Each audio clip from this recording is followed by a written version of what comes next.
शुरू करना है। क्या मैं सही हूँ या कोई राय तो नहीं क्या प्रीवियस?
कोई किसी का कोई प्रीवियस क्वेश्चन नहीं है?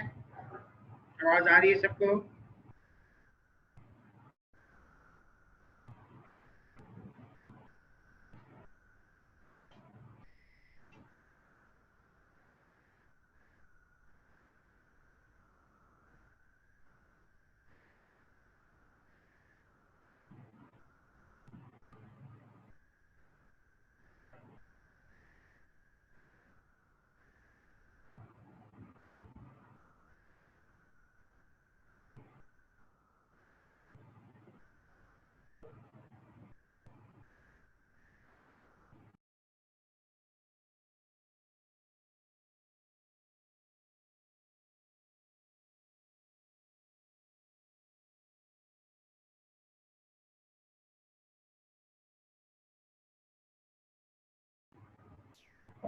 जी आमना बेटा, आपने पूछा can dryer and page the same person. बेटा मैंने बहुत दफा बताया है कि आपके पापा ने चेक काटा, ठीक है, आपको दिया, फिर आप गई हैं, पापा ड्रॉयर हैं, लेकिन पापा ने खुद ही चेक काटा और खुद ही पैसे लेने चले गए, तो पापा ड्रॉयर भी हैं और पे भी हैं।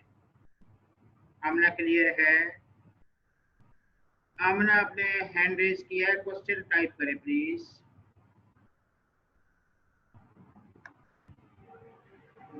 जी जवाद बुखारी साहब, पीछे से क्या रिवाइज करवाना है? पूछे, आप क्यों रिवाइज कह रहे हैं? पीछे से बहुत पढ़ चुके हैं, आप क्या रिवाइज कराना चाह रहे हैं?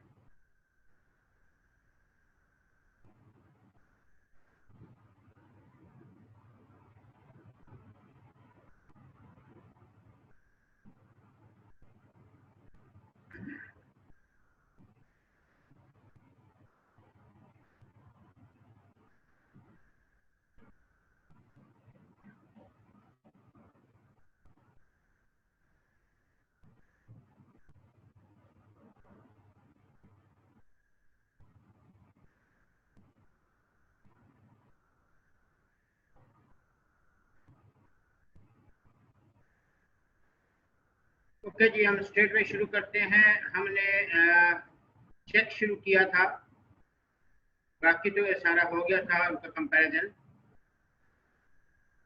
चेक में हमने cheque is a bill of exchange drawn on a specific। जी जवाब बुखारी रेज एंड की है, क्वेश्चन करें बेटा।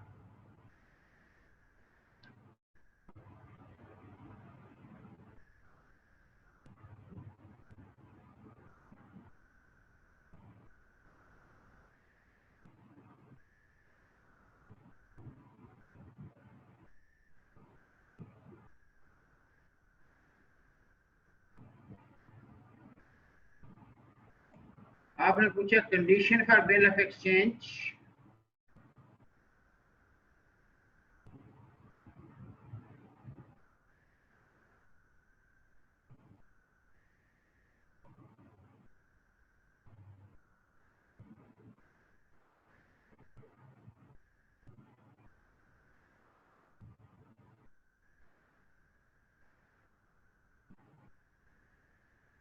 मुझे पता नहीं क्वेश्चन पूछना क्या चाहते हैं। बिल ऑफ एक्सचेंज जो है वो थर्ड पार्टी को आप कहते हैं, जैसे फर्ज किया मैंने मुस्तफ़ा से कोई चीज़ की थी, खरीदी, और जावेद बुखारी आपने मेरे पैसे देने थे, ठीक है, तो मैं मुस्तफ़ा को कहता हूँ कि जावेद बुखारी से ले लेना, ये बिल ऑफ एक्सचेंज है, ठीक है। पता नहीं आप इसमें पूछना क्या चाहते हैं, बहुत सारी चीज़ें बिल ऑफ एक्सचेंज में आती हैं, या तो पर्टिकुलर चीज़ पूछें।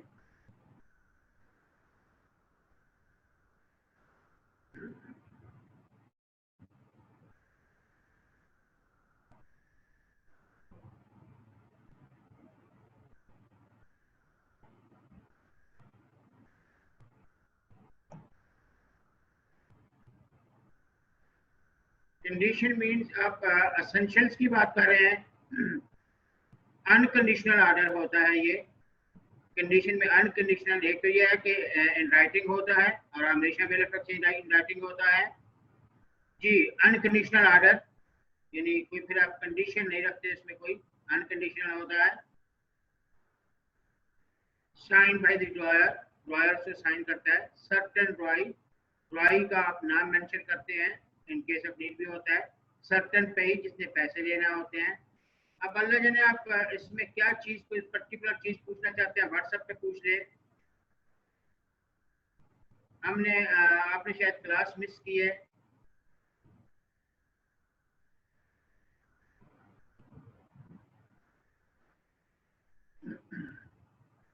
जी, चेक शुरू कर रहे हैं और बिल ऑफ एक्सचेंज का कंपैरिजन करेंगे तो आपको और क्लियर हो जाएगा इसका। Cheque is a bill of exchange drawn on a specified bank and not express payable otherwise than on demand, क्योंकि चेक जो है आप ऑन डिमांड ही करते हैं। The person who draw the cheque is called drawer. The bank on which check is drawn is called drawee. The person to whom check is made payable is called pay. यही था। अच्छा, इसमें question में साथ साथ देख रहे हो, अगर नया कोई क्वेश्चन आ रहा है तो।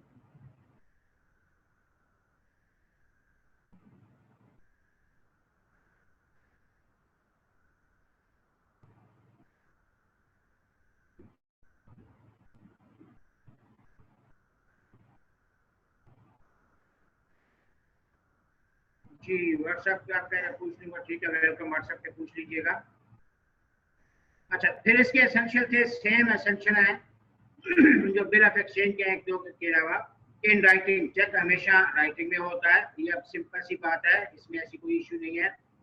अच्छा, सेम ऊपर हमने बिल ऑफ एक्सचेंज में पढ़ा था अनकंडीशनल ऑर्डर, यहाँ भी अनकंडीशनल ऑर्डर होता है, ठीक है। फिर साइन बाय ड्रॉयर, जो चेक बनाता है वो साइन करता है। ये वो चीजें जो सारी हम पढ़ चुके हैं, जस्ट हल्का सा रिव्यू दे रहा हूँ।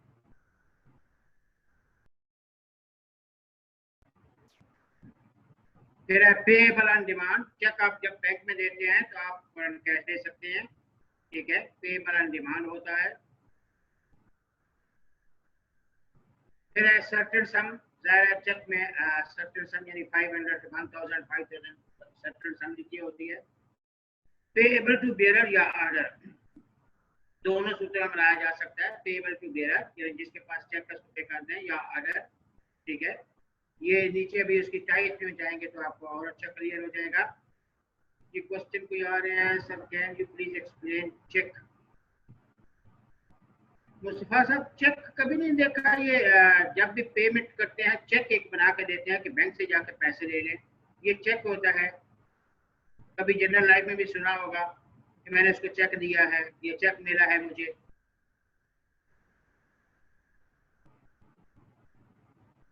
डेफिनेशन पे हम,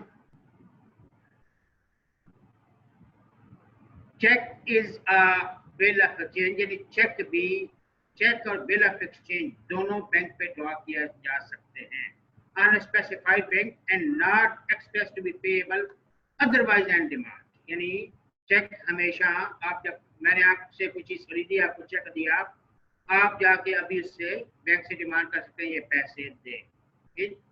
जो चेक बनाता है उसको ड्रॉयर कहते हैं, जिसके नाम पे बनाते हैं बैंक वो ड्राई होता है, और आपने जाकर पैसे लेने आप पे ही है। सिंपल सा कंसेप्ट है बेटा, इसमें कोई ऐसा इशू तो नहीं था। एनी हो, फिर भी पूछें जो कुछ।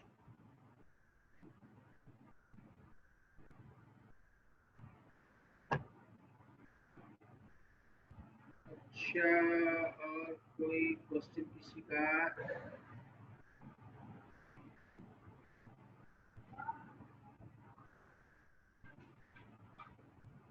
जी, अब आ जाए इसमें हमने ये चेक कैश पैसे मैंने, ठीक है, नॉर्मली आपने लाइव पे चेक देखे होंगे। इनके डिफरेंस में जाते हैं, फिर आपको बहुत इजी हो जाएगा। नंबर 1 है चेक में drawing. Cheque is always drawn on a bank. Bill of exchange is drawn on a person and bank. याद रखिएगा, चेक सिर्फ और सिर्फ बैंक पे ड्रॉ किया जाता है, और बिल ऑफ एक्सचेंज पर्सन पे भी ड्रॉ किया जाता है और बैंक, दोनों पे ड्रॉ होता है। दूसरे नंबर पे डिफरेंस है आपका पेएबल ऑन डिमांड। चेक हमेशा पेएबल ऑन डिमांड होता है कि अभी पैसे दे दे। Bill of exchange is not payable on demand. अच्छा, अब ये स्टेटमेंट याद रखिएगा कि ये सही नहीं है, ठीक।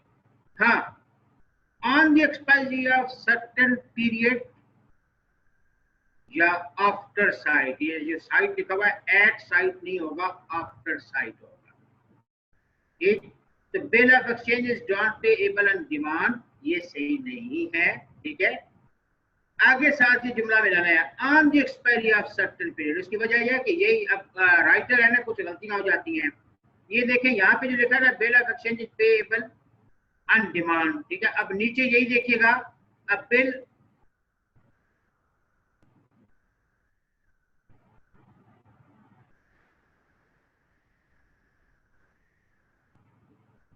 a bill of exchange drawn payable after a certain period, 3-month date or call allowed। अच्छा, ये मैच्योरिटी है, या यहाँ पे है a bill of exchange drawn payable billed on demand is not valid, ठीक।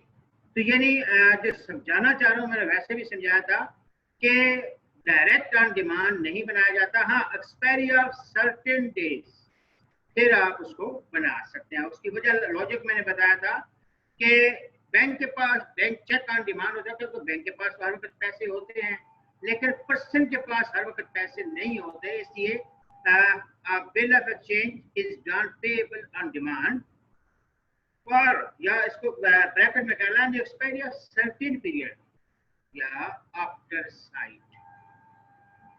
देखने के बाद फिर वो बताएगा कितनी देर में पैसे देगा।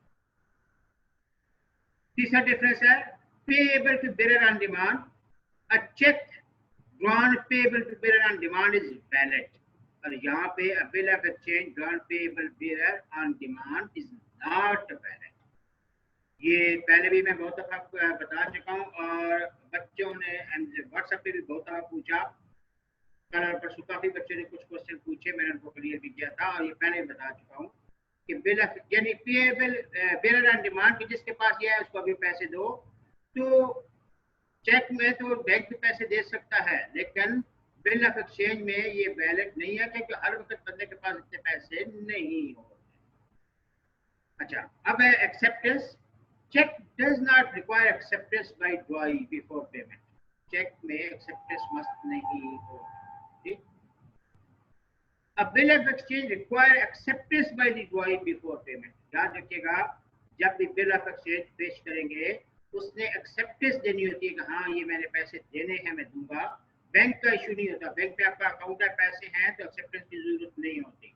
लेकिन बिल ऑफ एक्सचेंज में ड्रॉई जो एक्सेप्टेंस देता है, और एक्सेप्टेंस का पीरियड जब उसको पेश किया जाता है तो विद इन 48 आवर्स 48, ठीक है, 50-2 यानी 48 आवर्स में उसने वो एक्सेप्टेंस देना होती है। नंबर 5 है ग्रेस डेज। ग्रेस डेज 3 दिन एडिशनल दिए जाते हैं, वो मैं बताता हूँ, ठीक है।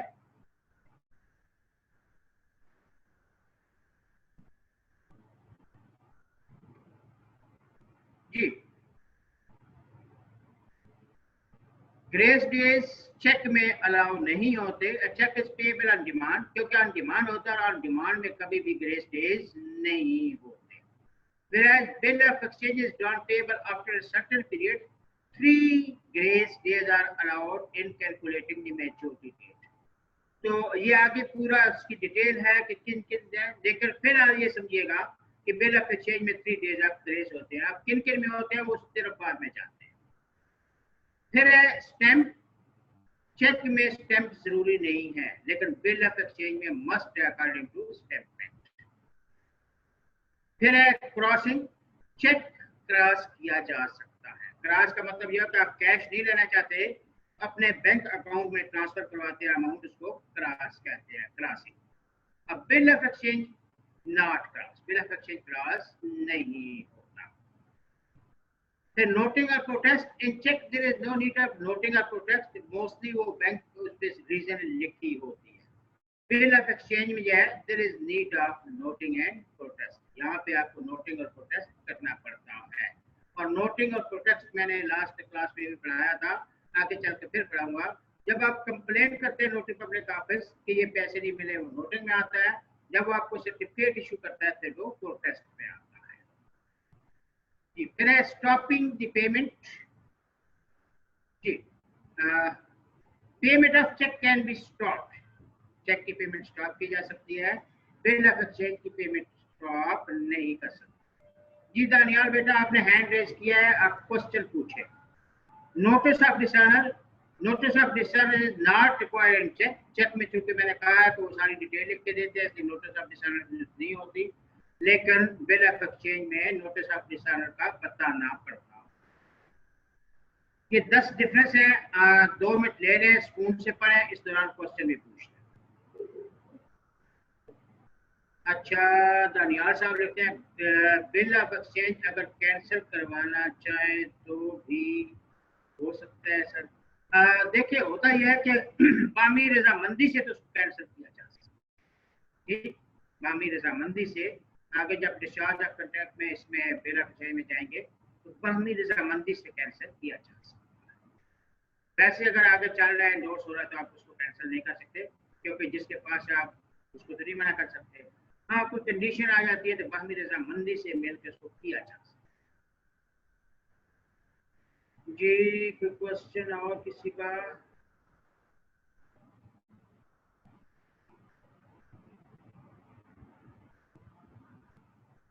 Sir, bill of exchange can be bearer or not after expiry of time. देखें, एक्सपायरी ऑफ टाइम में तो फिर आप जो है वो इनवैलिड हो जाता है, एक्सपायरी ऑफ टाइम में इनवैलिड हो जाता है। अच्छा, आमना बेटी पूछती है सर बिल ऑफ एक्सचेंज में ड्रॉयर और पे सेम होते हैं? अच्छा, ये समझ आ गई, मगर इसमें तो इंस्ट्रूमेंट होता है और इंस्ट्रूमेंट तो हमेशा दूसरा बंदे पे करता है, हम क्यों नहीं, हम खुद नहीं बेटा। हाँ, बिल ऑफ एक्सचेंज, लेकिन अगर बैंक पे है ना तो बैंक पे आप जो है वो खुद ड्रॉयर पे भी हो सकते हैं, लेकिन पर्सन की सूरत में आप खुद नहीं हो सकते।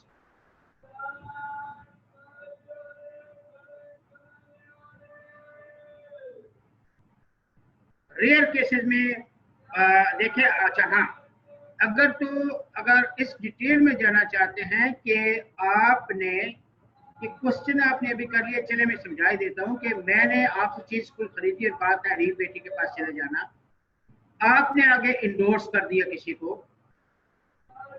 और इंडोर्स उसने किसी और को कर दिया, जैसे हम लास्ट टाइम खेले थे, इंडोर्स होते होते वो 5-6 पार्टी के पास दोबारा आपसे किसी ने कोई चीज खरीदी और आपको इंडोर्स कर दिया, या मैंने बनाया था मुझे इंडोर्स कर दिया, इसको नेगोशिएशन बैक कहते हैं।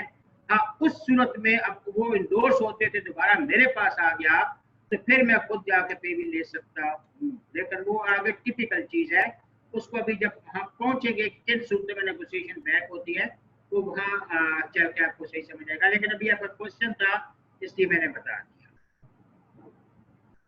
अच्छा जी, और कोई क्वेश्चन किसी का नहीं है? चले जी, अब हम आते हैं डायरेक्ट इस पे types of cheque. Type of cheque 2 किस्म की होती है।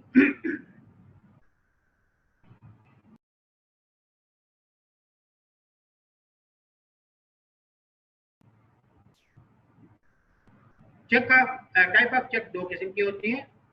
नंबर 1 है ओपन चेक, और नंबर 2 है क्रॉस चेक, ओपन और क्रॉस। ओपन की दो टाइप्स हैं, बेरर और ऑर्डर। बेरर का मैंने बताया था कि साइन हुआ हुआ है और आपने बेरर लिखा हुआ है, तो जिसके हाथ में वो चेक है उसको पैसे मिलेंगे।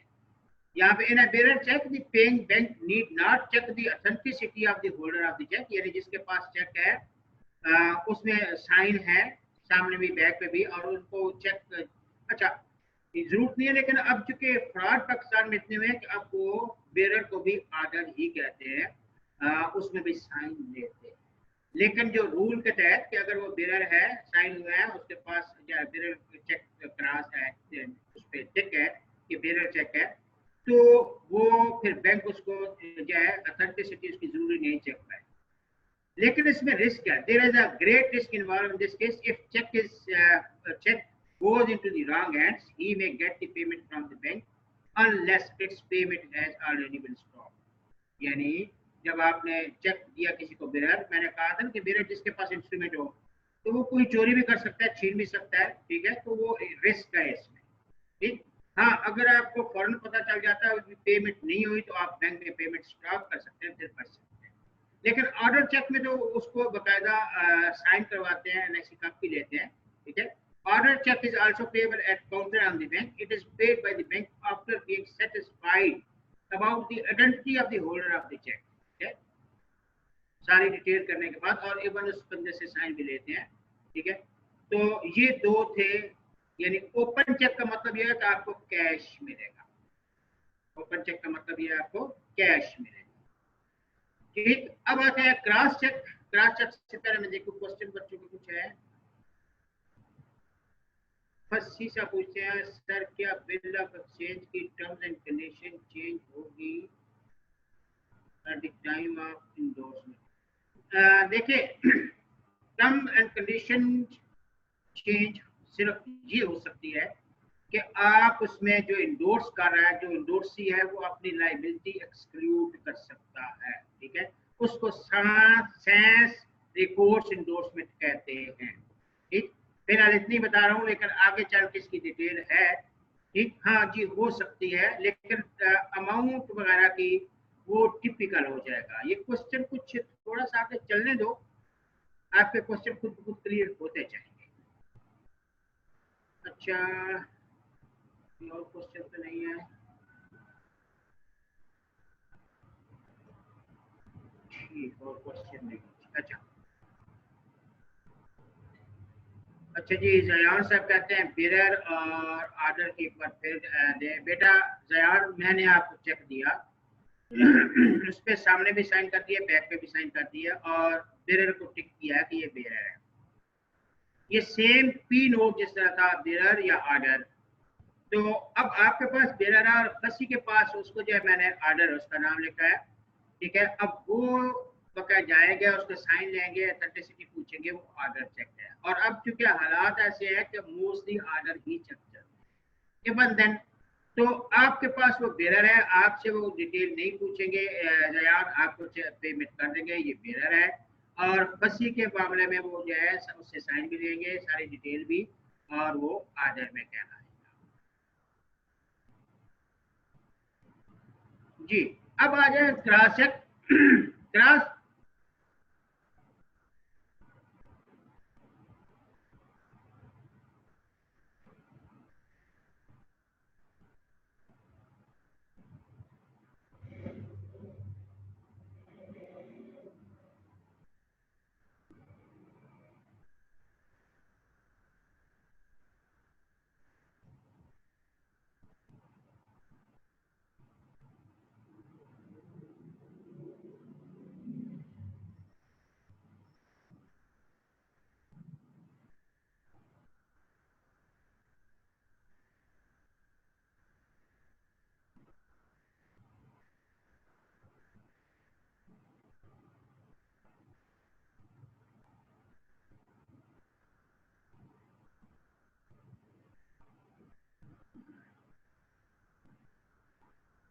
जी, क्रॉस चेक की बात कर रहे थे। क्रॉस चेक यहाँ पे जिसका Meaning, a check is said to be crossed when two parallel transverse lines are drawn on the left upper corner of the check. यानी चेक के ऊपर आप दो लाइन इनवर्स लिख देते हैं, क्रॉस कर देते हैं, जैसे ये दो लाइन है, ये क्रॉस होगा। इसका मतलब ये है कि आपको कैश नहीं मिलेगा, आपके अकाउंट में पैसे ट्रांसफर होंगे। ठीक, तो क्रॉस का मतलब क्या है कि आपके अकाउंट में पैसे ट्रांसफर होंगे, कैश नहीं मिलेगा। क्लियर? अच्छा, पर्पज इसका क्या है? Purpose of crossing is given a direction to the bank not to pay the check across the counter but to pay it only to a bank, यानी जो बैंक में आपका अकाउंट है वहां दिया जाएगा, काउंटर पे आपको कैश नहीं मिलेगा। जी, यहाँ पे वो कहते हैं two types of crossing. Basically हम ये मोस्टली 4 किस्म की क्रॉसिंग लेते हैं। एक है जर्नल क्रॉसिंग। जनरल क्रॉसिंग का मतलब यह है कि ये दो लाइनें खींच दी, आगे कुछ और भी लिख सकते हैं, लेकिन सिंपल डिफाइन करने के लिए ये जनरल क्रॉसिंग है। दो लाइनें ऊपर खींच देते हैं, उसके दरमियान कुछ लिख भी सकते हैं, नहीं भी लिखे आपकी मर्जी है, ये जनरल क्रॉसिंग कहलाता है। दूसरे नंबर पे स्पेशल क्रॉसिंग। स्पेशल क्रॉसिंग में जब उन लाइनों के दरमियान किसी बैंक का नाम लिख देते हैं, ठीक है, उसको हम स्पेशल क्रॉसिंग कहते हैं। ठीक है, उसमें अब मसला जिसके पास चेक है, जिस बैंक का नाम लिखा हुआ है, उसी में आप जो है वो जमा करवा सकते हैं, तो वो थोड़ा सा टिपिकल हो जाता है। ठीक है, लेकिन स्पेशल क्रॉसिंग आपने जो पिक करना है, when a check bears cross its face an addition of the name of the bank, it either with or without word not negotiable। अब वो एक अलग बात है कि नेगोशिएबल या नॉट नेगोशिएबल, तो आप लिख देते हो आगे फर्दर। देखिए जैसे नॉट नेगोशिएबल क्रॉसिंग आगे हेडिंग भी है कि उस पर लिख देते हो, लेकिन जो बैंक का नाम किसी का उस पर स्पेशल क्रॉसिंग के अंदर लिख देते हो, वो स्पेशल क्रॉसिंग कहलाएगी। ठीक, यानी जनरल क्रॉसिंग है, सिर्फ दो लाइनें भी लिख सकते हो, दरम्यान में कुछ और भी वर्ड लिख सकते हो। स्पेशल क्रॉसिंग सिर्फ जब आप किसी बैंक का नाम लिख देते हैं तो स्पेशल क्रॉसिंग चली जाएगी।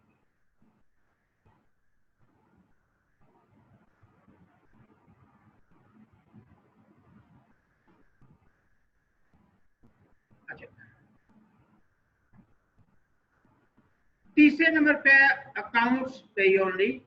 अकाउंट्स पे ओनली का मतलब ये होता है कि जिसका नाम लिखा हुआ है, यानी सिर्फ जयान को मिले, जयान का नाम लिखा हुआ है। In this type of crossing, the words accounts pay or pay account only or AC pay, यानी ये भी account pay आता है इसमें, is added in the general या special crossing। तो जिसका नाम लिखा हुआ है सिर्फ उसको करते हैं, तो वो अब यह है कि फर्दर आगे नेगोशिएट नहीं होता। देखिए, इट बिकम्स नॉन ट्रांसफरेबल। अब वो जिसका नाम लिख दिया है सिर्फ उसी को मिलेगा। और इसकी फोर्थ टाइप है कि not negotiable crossing. Not negotiable crossing का मतलब यह है कि आगे फर्दर ये इंडोर्स नहीं होगा। तीसरी और चौथी टाइप मिलती है, फर्क सिर्फ ये आएगा कि नॉट नेगोशिएबल में किसी मजबूरी के तहत आप आगे फर्दर इंडोर्स कर सकते हैं, लेकिन उसको वैलिड टाइटल जिस तरह आपके पास था वो नहीं मिलता। ठीक, ये 4 क्रॉसिंग हमने पढ़ी है। अब स्पून से 2 मिनट दे रहा हूं, आप इसमें जो पूछना चाहते हैं वो पूछें।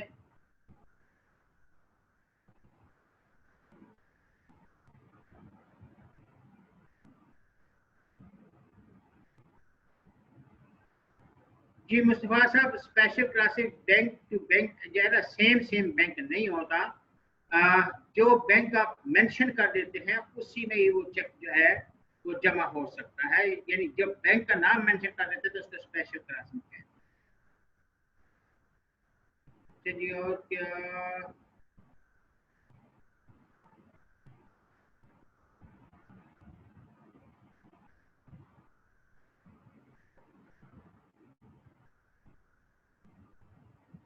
जी और कोई क्वेश्चन नहीं है?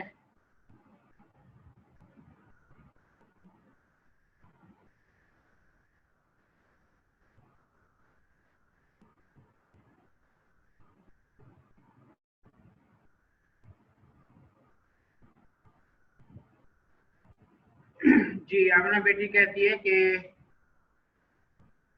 अच्छा 4 point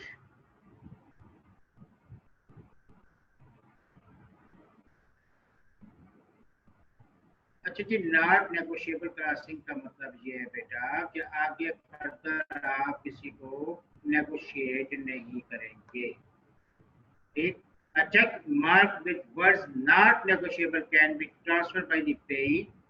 The trustee will get this same। अब ये दो जुमले, दो पैराग्राफ है, अब दोनों यहाँ देखिएगा ठप्पे लगे हुए हैं, कहीं कहीं से जहां से ठप्पे लगवाए हैं, ये देखिएगा transferee will get the same right, यानी एक चीज मतलब यहाँ ऊपर स्टेटमेंट कह रहा है the transferee will get the same right as regard payments as the transferor had, but the transferee will not get the right of the holder in due course। हालांकि ऐसा नहीं होगा। A person taking a check cross, generally especially bearing on either case of word not negotiable, shall not have and shall not be capable of giving a better title to the check than that which the person from whom they took it had। The object of not negotiable crossing is to be provide protection to the holder or drawer of a check, because even if such check goes to the wrong hands, ठीक है, true owner will not lose his claim। जब उसने कह दिया कि किसी को negotiate नहीं करना, तो उसके लिए प्रोटेक्शन प्रोवाइड की जाती है। अब ये दो पैराग्राफ जो है दोनों का डिफरेंट मीनिंग है। मैं सिंपल आपको समझा देता हूँ कि जब आपने ऊपर नॉट नेगोशिएबल लिख दिया तो आप किसी और को नेगोशिएट नहीं कर सकते। ठीक है, किसी मजबूरी के तहत आप अगर करना भी चाहते हैं तो फिर आप उसको बेटर टाइटल ट्रांसफर नहीं करते। जो आपको जिससे मिला, आपके पास तो वैलिड राइट है, लेकिन जब आप आगे नॉट नेगोशिएबल में किसी मजबूरी के तहत करते हैं तो प्रॉब्लम हो सकती है। ठीक जी, फिर देखे चारों।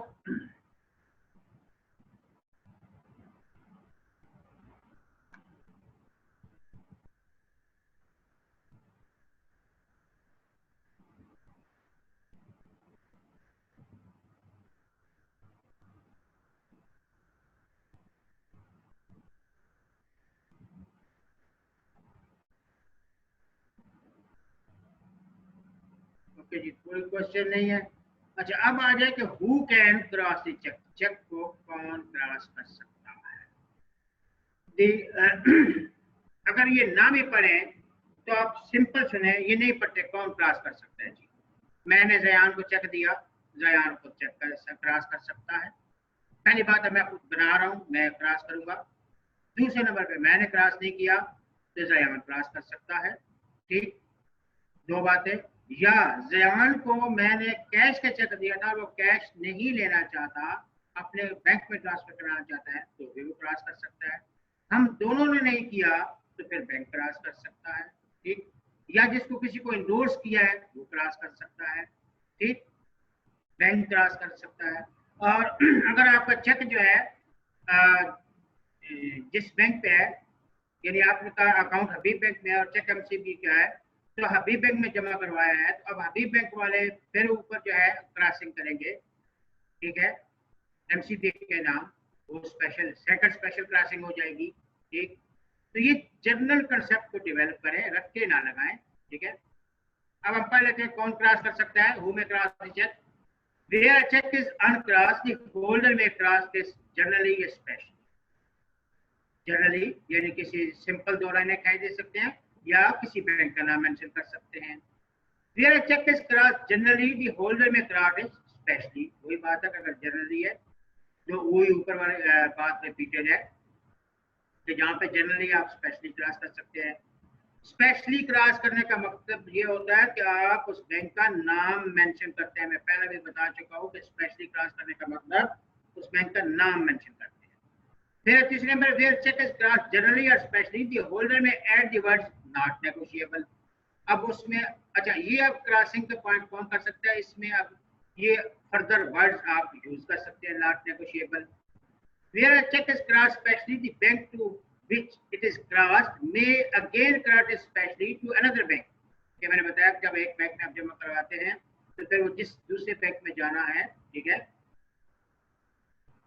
वहां पे वो बैंक क्रॉस उसको क्रॉस करते हैं और उसको सेकंड स्पेशल क्रॉसिंग भी कहते हैं। याद रखिएगा, सेकंड स्पेशल क्रॉसिंग बैंक कर सकता है। फिर है when an uncrossed check or a check cross generally is sent to the bank for collection, the bank may credit it specially to itself। ये एक लिहाज से नहीं, हाँ ये हो सकता है कि जैसे एमसीबी की कोई ब्रांच दूसरी है, ठीक, तो वो उससे पेमेंट अपने पास वो चेक रख सकते हैं। नॉर्मली जब दूसरा कोई बैंक हो तो ऐसा नहीं होता, लेकिन उसी के यानी कोई दूसरी ब्रांच एमसीबी अब तो ऑनलाइन डेटा ट्रांसफर हो जाता है, तो वो अपने को उसी को क्रॉस कर सकते हैं, उनको इंटीमेट कर सकते हैं जी। अब इसमें देखें फिफ्थ को तो आप इतना कंसिडर ना करें, पहले 4 पॉइंट देखें, इसमें जो है जो चीज समझ ना आ रही हो वो पूछें।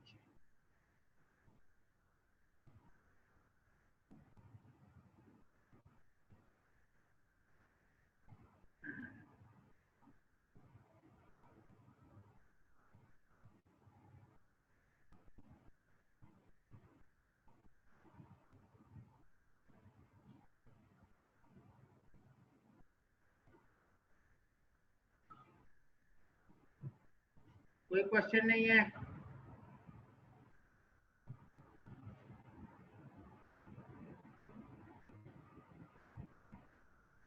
मलक अब्दुल्ला, आपने क्लासें मिस किए हैं। होल्डर इन ड्यू कोर्स और होल्डर के राइट में, चलो मैं ये दोबारा बता देता हूँ, लेकिन अच्छा हमने कहा सर नॉट नेगोशिएबल में पे के नाम मेंशन होता है ये जरूरी नहीं है। नॉर्मली देखो अब होता यह है कि जब आप अगर तो नाम लिख दिया और कहा सिर्फ किसी को मिलेगा, फिर तो वो अकाउंट सही हो जाएगा, ठीक, फिर तो वो अकाउंट सही हो जाएगा। ये यूं भी हो सकता है कि उसका नाम लिखा भी हो, ठीक है, तो फिर तो वैसे ही मसला हो जाएगा। लेकिन अगर रिस्ट्रिक्शन आ गई कि अकाउंट सही होनी, सिर्फ जिसका नाम है वो नॉट नेगोशिएबल में चला जाएगा।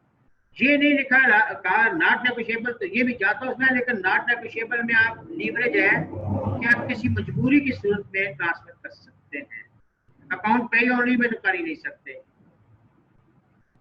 अच्छा अब कोई और कौन सा रह गया?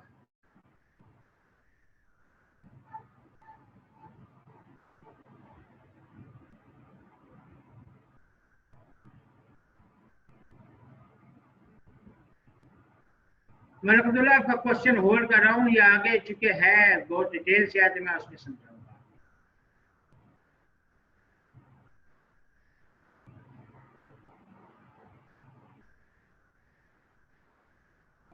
ये और कोई क्वेश्चन नहीं है?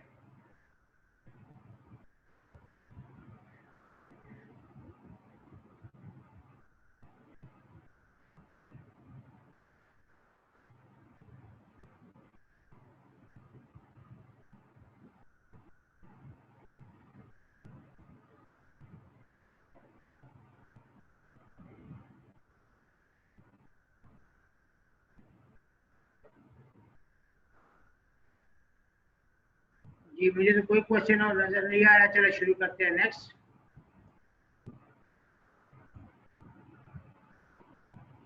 Classification of negotiable instrument. Classification of negotiable instrument, सबसे पहले है इनलैंड इंस्ट्रूमेंट।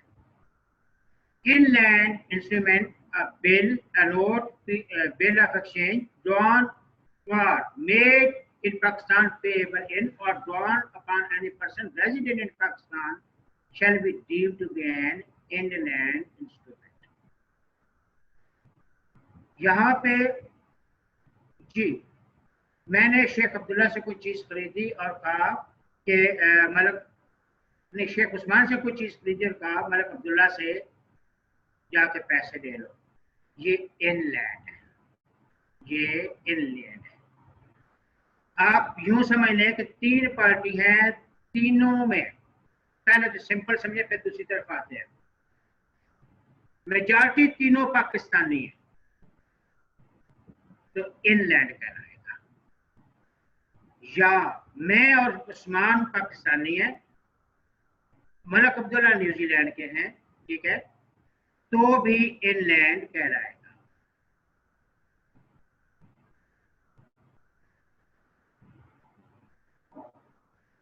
ठीक। A B C, Akbar Bashir Chaudhry, तीनों पाकिस्तानी हैं, ये इनलैंड कहलाएगा। अकबर और बशीर पाकिस्तानी हैं, चौधरी ऑस्ट्रेलिया का है, तब भी इनलैंड कहलाएगा। अकबर और चौधरी पाकिस्तानी है, बशीर अफ्रीका का है, तब भी इनलैंड कहलाएगा।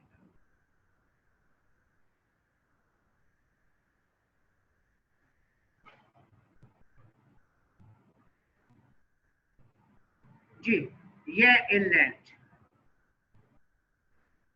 Foreign instrument, any such instrument not so down made or made payable shall be deemed to be a foreign instrument. It means an instrument which is not an inland instrument is deemed to be foreign instrument. अब यहाँ पे कुछ writer का disputed issue आता है, ठीक है।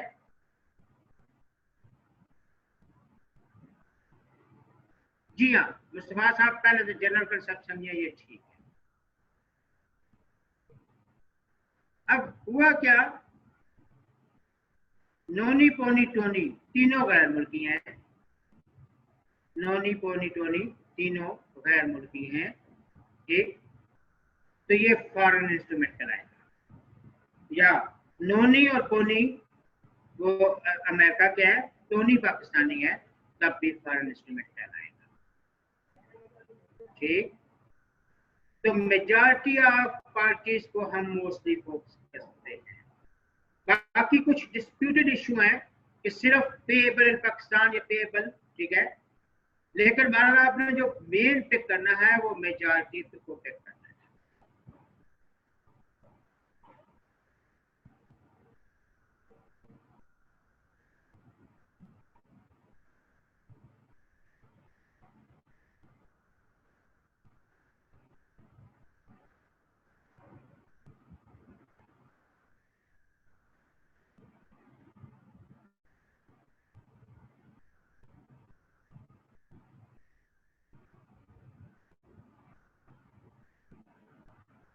तो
जी सॉरी बेटा, डिस्कनेक्ट हो गया था, पता नहीं नेट का इशू हुआ, क्या इशू हुआ जी।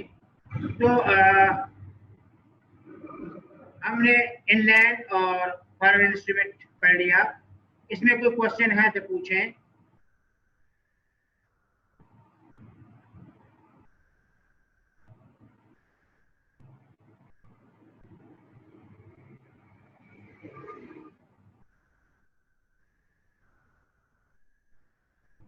नहीं बेटा, अगर एक पाकिस्तानी है तो दो बाहर क्या, तो फिर तो फॉरेन हो जाएगा ना। सी आर जो भी है, ग्रुप एडमिन जो है, ये बच्चे का नंबर नोट कर, इसको ग्रुप में शामिल कर दीजिएगा प्लीज।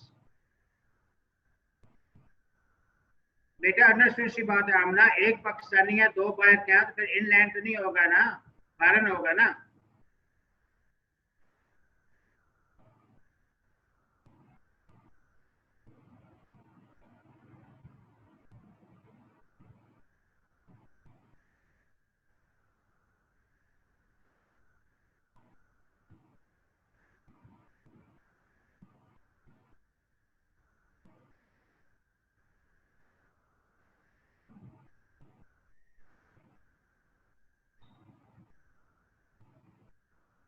क्लियर है बच्चा, आगे चलूं।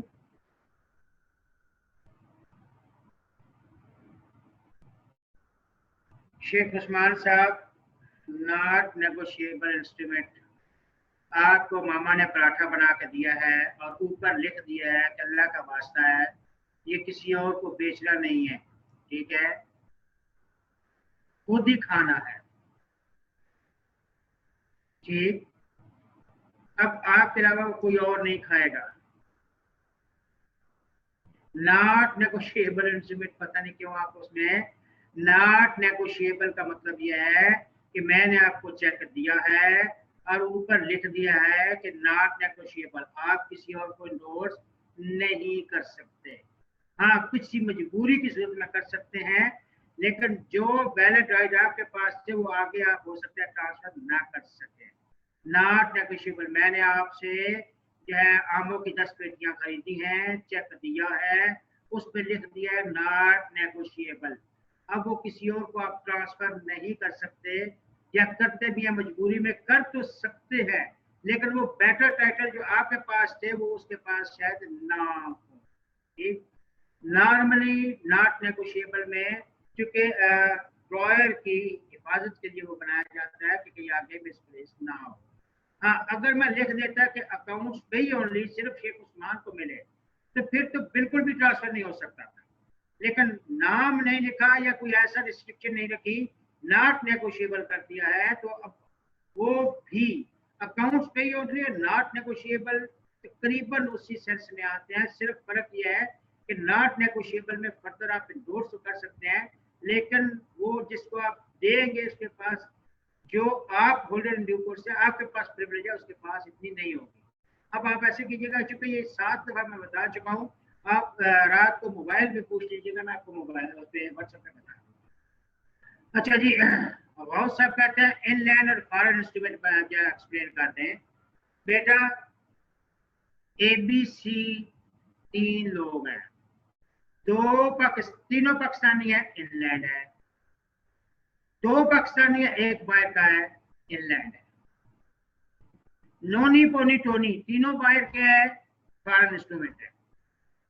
नोनी और पोनी फॉरेन के हैं, टोनी पाकिस्तानी है, तब भी फॉरेन है। नोनी और टोनी अफ्रीका के हैं, पोनी पाकिस्तानी है, तब भी फॉरेन है। यहां तक समझ आ जाए तो एक चीज और समझानी है, लेकिन फिलहाल और नहीं समझा रहा, पहले आप इसमें जो है क्लियर हो जाए।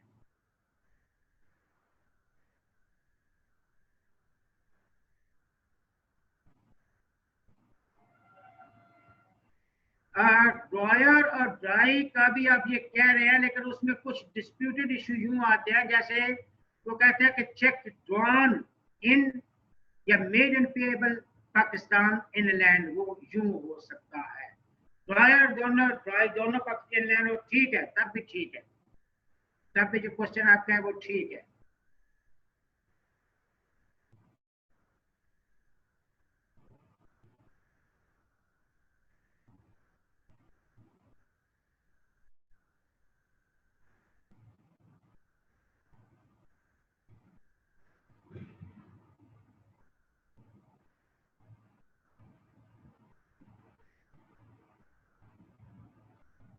शेख उस्मान बेटा, ये आप व्हाट्सएप पे पूछिएगा रात के, क्योंकि बच्चे इस तरह बोर होना शुरू हो जाएंगे। एक क्वेश्चन 7-8 दफा समझाने के बाद बच्चे बोर हो जाएंगे। ये आप रात को व्हाट्सएप पे पूछ लीजिए। अच्छा जी,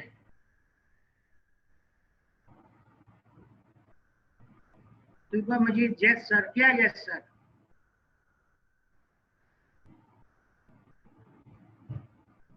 या मेरे मालिक, बेरर और ऑर्डर इंस्ट्रूमेंट। मुस्तफा बेटा, ये चूंकि 12 या 13 दफा बता चुका हूँ, ये आप व्हाट्सएप पे पूछिएगा, क्योंकि बच्चे फिर बाद में इतराज करते हैं सर वो एक क्वेश्चन 40 दफा रिपीट होता है। तो आप यूं कर लीजिएगा, व्हाट्सएप पे पूछिएगा। मैं हाजिर होता हूँ 24 घंटे व्हाट्सएप पे। मेरा ख्याल है कि बीरर और आर्डर आप रात को ख्वाब में आपके हाथ जोड़ेंगे कि हमें माफ कर दो। इतनी दफा बता चुका हूँ, आप व्हाट्सएप पे पूछिएगा, मैं बता दूंगा। क्वेश्चन वो पूछे जो 10 से दफा से कम रिपीट हुआ हो। आपने क्लासें मिस की हैं शायद, ये नहीं। बहरहाल आप व्हाट्सएप पे पूछिएगा, 11 बजे क्लास खत्म हो जाएगी। व्हाट्सएप पे पूछिएगा या रात को पूछिएगा, मैं समझाऊंगा बेटा। अच्छा जी, और कोई क्वेश्चन किसी का? ओके जी, ये क्लियर है। ओके, अब आ जाए फिर वो बिरर और ऑर्डर इंस्ट्रूमेंट। ये वही चीज जो ऊपर बार बार रिपीट कर चुके हैं कि बिरर इंस्ट्रूमेंट, जिसका कहा कि जिसके पास इंस्ट्रूमेंट होगा उसको पैसे दे देंगे, एक। या इंडोर्समेंट, लास्ट जो इंडोर्समेंट ब्लैंक में हो तो वो भी बिरर में चला जाता है। A negotiable instrument is payable to bearer which is expressed to be so। ठीक है, express to be so payable, यानी जिसके पास इंस्ट्रूमेंट उसको पे दे दी जाए। Payer means he who bears it, जिसके पास वो इंस्ट्रूमेंट है उसको पेमेंट मिलेगी। ठीक, on which the only or last endorsement is an endorsement in blank। Blank mean आपने साइन करके इंडोर्स कर दिया, उसका नाम नहीं लिखा। ठीक, when an instrument payable to bearer, the holder of it is entitled to receive the payment। जब इंस्ट्रूमेंट पेबल टू बेयर या इवन ब्लैंक, तो वो जिसके पास इंस्ट्रूमेंट होता है उसको पेमेंट मिलती है। ठीक, अब यहाँ बेयर के साथ दूसरी कंडीशन भी आ गई ब्लैंक वाली। Order instrument, a note, bill या check is payable to order which is expressed to be payable, so payable, or which is expressed to be payable to a particular person and does not contain words prohibiting transferring या indicating any intention that it shall not be transferred। तो जब आप कहते हैं order instrument, यानी bearer नहीं, order instrument जिसका आप नाम या मेंशन कर देते हैं, ठीक है, तो उसको हम ऑर्डर इंस्ट्रूमेंट कहते हैं। सेम कहानी है जो ऊपर मैंने बिल ऑफ एक्सचेंज में बताई थी। बेरर हु बियर्स इट और या ब्लैक एंडोर्समेंट, और ऑर्डर इंस्ट्रूमेंट जिसका या तो नाम मेंशन, या तो कह देते हैं ऑर्डर या नाम मेंशन करते हैं, ठीक है, उस पर्सन का, that is called order instrument. ये सेम है जो ऊपर हम बिल ऑफ एक्सचेंज में पढ़ चुके। अब आ जाए, तो अभी भी इस पे किसी को डाउट हुआ तो आपके पास जो है ऑप्शन खुला है, ग्रुप में पूछें या अलहदा से पूछें, मैं यहाँ से।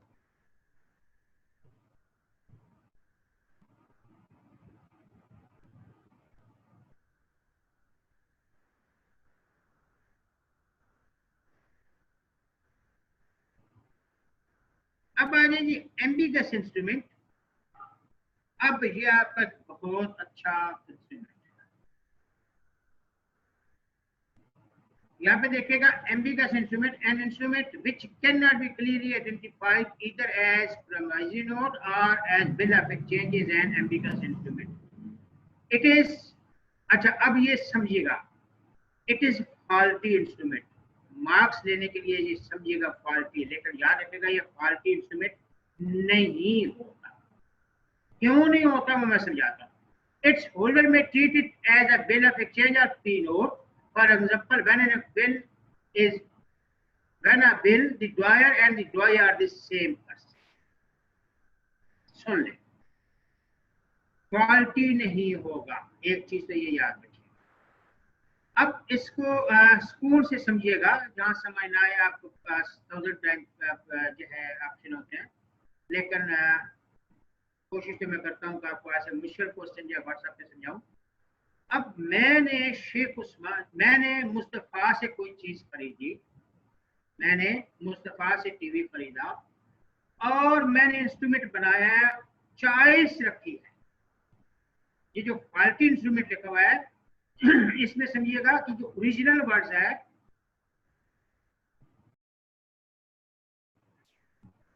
वो चॉइस आती कि मैंने मुस्तफ़ा से टीवी खरीदा और उसको बोला कि आपकी मर्जी है 1 महीने बाद मेरे पास आ जाना पैसे लेने या शेख उस्मान के पास चले जाना। यानी टेक्निकली ये आप चॉइस देते हैं अगली पार्टी को कि वो चॉइस करे कि आपके पास ही पे लेने आएगा या थर्ड पार्टी के पास जाएगा। तो अब उस ऑप्शन में जो वो ऑप्शन सिलेक्ट कर लेता है फिर वो वैलिड होगा। अगर कहता है जी आपके पास जाऊंगा फिर वो पी नोट हो जाता है, और अगर मुस्तफा कहता है तो शेख उस्मान के पास जाऊंगा फिर बिल कंसिडर किया जाएगा। जी मलक अब्दुल्ला आपने हैंड रेज किया, पूछे शाबाश।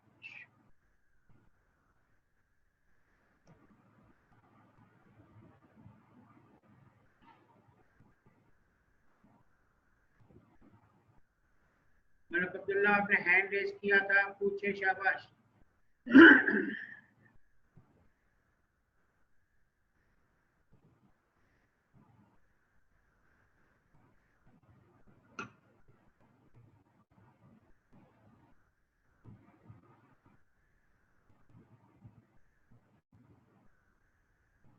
मलक अब्दुल्ला आपका हैंड रेज, क्वेश्चन नहीं आया, जल्दी करें, शाबाश।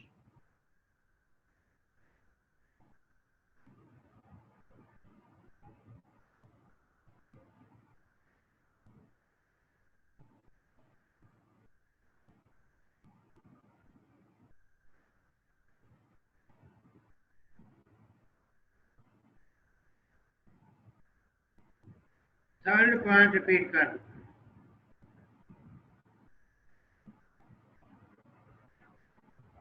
थर्ड पॉइंट है पीरियड इंस्ट्रूमेंट या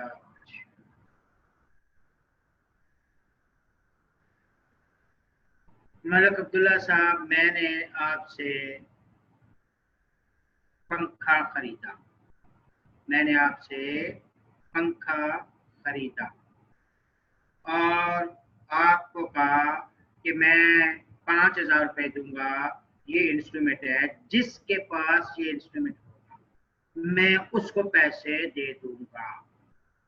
मलक अब्दुल्ला साहब, मैंने आपसे टीवी खरीदा और लिख दिया कि जिसके पास ये इंस्ट्रूमेंट होगा मैं उसको यकम तारीख को 5000 रुपए दे दूंगा। ठीक, ये है बेरर इंस्ट्रूमेंट। और मुस्तफ़ा से खरीदा है पंखा या से खरीदा है फ्रिज खरीदी है और कहा है कि जिसका ये खुद आ जाओ या जिसका नाम लिख के भेजोगे उसके पैसे दूंगा। अब ये है आजाद इंस्ट्रूमेंट। मलक अब्दुल्ला साहब, मैंने आपसे टीवी खरीदा और कहा कि मैंने यकम को 5000 दूंगा इस पंखे के पैसे, जिसके पास ये इंस्ट्रूमेंट होगा। ठीक, वो बीरर इंस्ट्रूमेंट कहलाएगा। और मुस्तफ़ा से खरीदा है और उसको कहा है जिसको बोलोगे, जिस पर बोलोगे नाम नाम के ये बंदे को पैसे दे दें। ठीक, अब उससे मैं वो आर्डर इंस्ट्रूमेंट कहलाएगा। मेरा ख्याल है आप एरर और आर्डर इंस्ट्रूमेंट को माफ कर दो। इन बेचारों से कोई गलती हो गई है दोनों से, क्योंकि तो तकरीबन 20 टाइम ये रिपीट कर चुका हूँ। ठीक, और फिर रिक्वेस्ट करूंगा कि आप बच्चे बाद में मैसेज करते हैं कि सर ये कान पक गए ये सुन सुन के। अब मसला ये होता है कि कोई अचानक से जागता है या ज्वाइन करता है या क्लास मिस की होती है, वो उसके लिए तो प्रॉब्लम होता है, लेकिन जो बच्चे कुछ 20 या 25 दफा सुन चुके होते हैं वो बोर हो जाते हैं। तो इसलिए आप बेरर और आर्डर को माफ कर देना।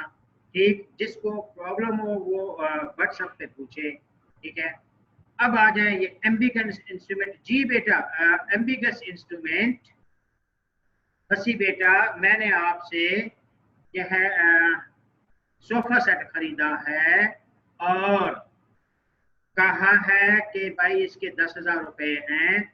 आपकी मर्जी है कि आपको कौन बेहतर रहेगा, कि मेरे पास आना बेहतर रहेगा या मैंने मलक अब्दुल्ला से पैसे लेने हैं, वो आपके नजदीक पड़ता है।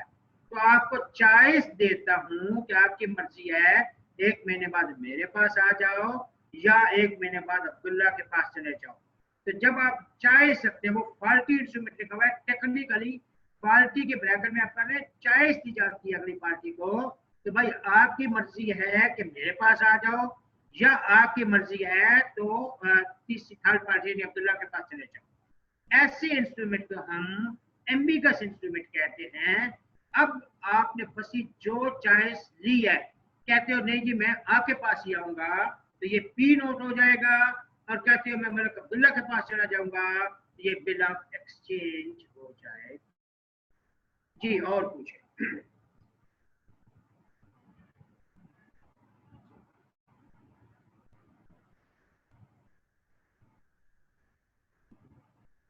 पूछे पूछे, शाबाश। जब आपने चॉइस ले लिया तो वैलिड है ना, जब आपने चॉइस ले लिया फिर वैलिड हो जाएगा।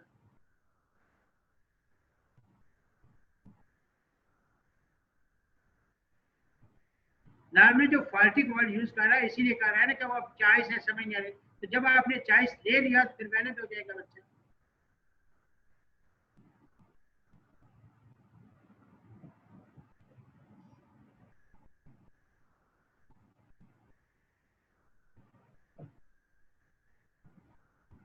जी बेटा, और कोई?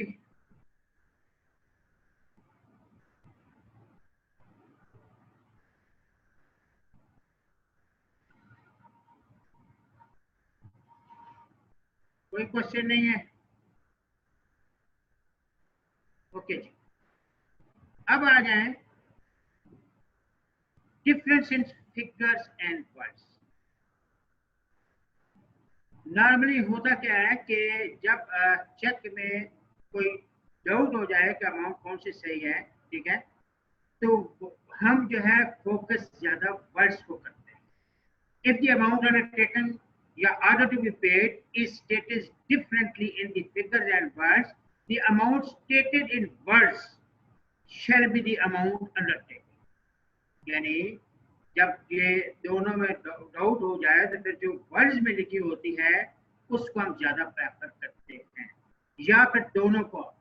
और order to be paid provided that if the words are ambiguous or uncertain, the amount may be ascertained by referring to the figures। अगर आप जी आपने शॉर्ट कॉम, ये शॉर्ट कॉम या क्या है, हैंड रेज किया, क्वेश्चन पूछे, तो मोस्टली जब ऐसा डाउट हो तो फिर जो है ड्रॉयर से फोन करके पूछा जाता है जनरल प्रैक्टिस में। लेकिन अगर हम मोस्टली फोकस करते हैं कि जो वर्ड्स में अमाउंट लिखे थे उसको ज्यादा टिक करते हैं या दोनों को टैली करते हैं या ड्रॉयर से पूछते हैं। जी बेटा, क्वेश्चन हैंड रेज किया है, पूछिएगा।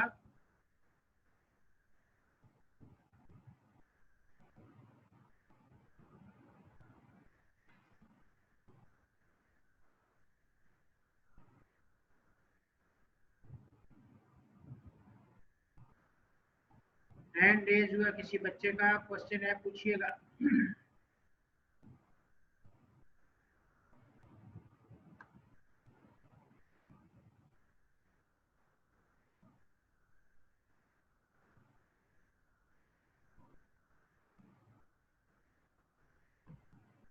कोई क्वेश्चन नहीं है? अच्छा, अब आ जाए instrument payable on demand.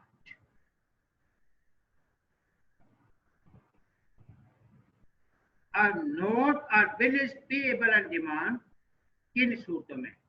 Where it is expects to be so, यानी लिखा हुआ है कि इसको ऑन डिमांड अभी पैसे दे, और to be payable at sight.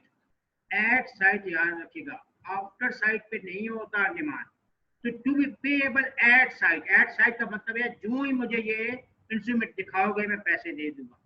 और ऑन प्रेजेंटमेंट, जो ही पेश, ठीक, ये ऑन डिमांड में आएगा। Where no time for payment is specified, कोई उसमें टाइम मेंशन ही नहीं है।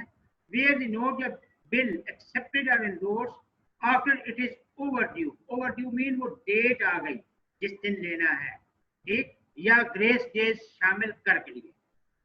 As regard the person accepting or endorsing it, the expression at sight and presentment means on demand। याद रखिएगा, एट साइटमेंट या ऑन प्रेजेंटमेंट, जो ये इंस्ट्रूमेंट दिखाओगे या पेश करोगे, these both are considered as on demand. जी बेटा, देखें इसमें कोई चीज जो समझ ना आई।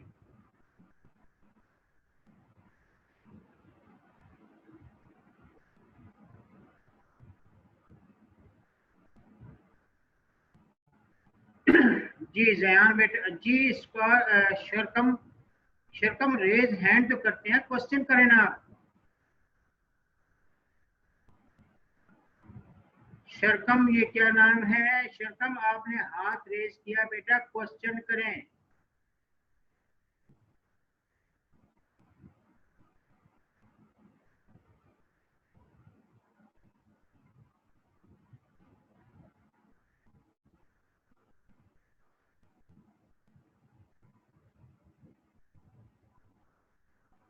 बेटा अगर कोई शरकम को जानता हो तो उसने 2-3 दफा हैंड रेज किया, उनको बताओ तो लिख दे।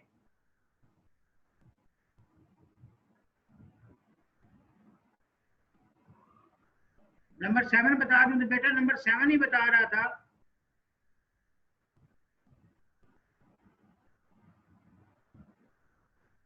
अच्छा 6 पॉइंट दोबारा बताऊं। 6 पॉइंट का बेटा ये है कि चेक जब लिखते हैं उसमें जो है फिगर्स में भी लिखते हैं, ठीक, और वर्ड्स में भी अमाउंट लिखी होती है। अगर कभी चेक देखें उसमें दोनों अमाउंट लिखते हैं, फिगर्स में भी और वर्ड्स में भी, ठीक है। तो अगर कोई डाउट हो अगर कोई डाउट्स हो तो जो वर्ड्स में अमाउंट होती है उसको प्रेफर किया जाता है। जैसे ये लिखे सेक्शन 17, नीचे SEVEN TWN 17। अब हम 17 SEVEN को ज्यादा फोकस करेंगे, और फिर भी अगर डाउट हो फिर दोनों को टैली करते हैं, लेकिन ज्यादा फोकस हम जो है वर्ड्स में जो लिखी होती है उसको ज्यादा फोकस करते हैं। लेकिन एक चीज ये भी याद रखिएगा, अगर अमाउंट बड़ी हो, डाउट हो, तो फिर लॉयर से कांटेक्ट भी किया जा सकता है। ठीक, ये 6 पॉइंट था, ये difference in figures and word. तो हम ज्यादा फोकस वर्ड्स को करते हैं या उन दोनों को रेफर करते हैं, लेकिन फिर भी डाउट हो या चेक जो है आप जो है लॉयर से कांटेक्ट करते हैं। ठीक, अगर एमसीक्यूज पॉइंट आ जाए तो वर्ड्स को पहले हम फोकस करते हैं। एक बात, दूसरा था, दूसरे में पूछे और क्या पूछना शाबाश। जी जयान 6 पॉइंट मैंने क्लियर कर दिया है।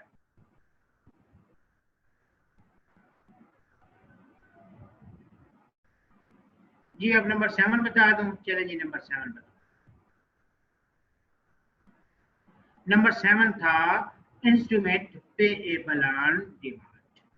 किन सूत्रों में पेएबल ऑन डिमांड कहलाता है? A note या bill is payable on demand का point A, where it is expressed to be so or to be payable, ठीक है, यानी where it is expressed to be so, यानी expressed to be so मतलब on demand लिखा हुआ है कि इसको भी पैसे दे दो, एक बात। और to be payable at sight और on presentment, एट साइट और ऑन प्रेजेंटमेंट के जो ही मुझे पेश करोगे या दिखाओगे तो मैं आपको पैसे दे दूंगा। ये एट साइट और ऑन प्रेजेंटमेंट है। There no time for payment is specified, कोई उसमें टाइम मेंशन नहीं है। जैसे चेक में आप डेट लिखते हैं, टाइम मेंशन नहीं होती, तो भी ऑन डिमांड होता है, या डेट नहीं लिखी हुई, ठीक है।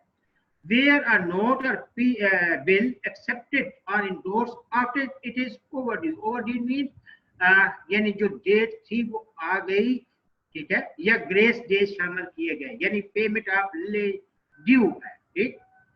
as regard the person accepting or endorsing it, the expression at sight and presentment means on demand. यानी at sight और presentment यानी जो ही पेश किया या जो ही दिखाया, ये भी लिखा हो तो on demand कंसिडर होता है।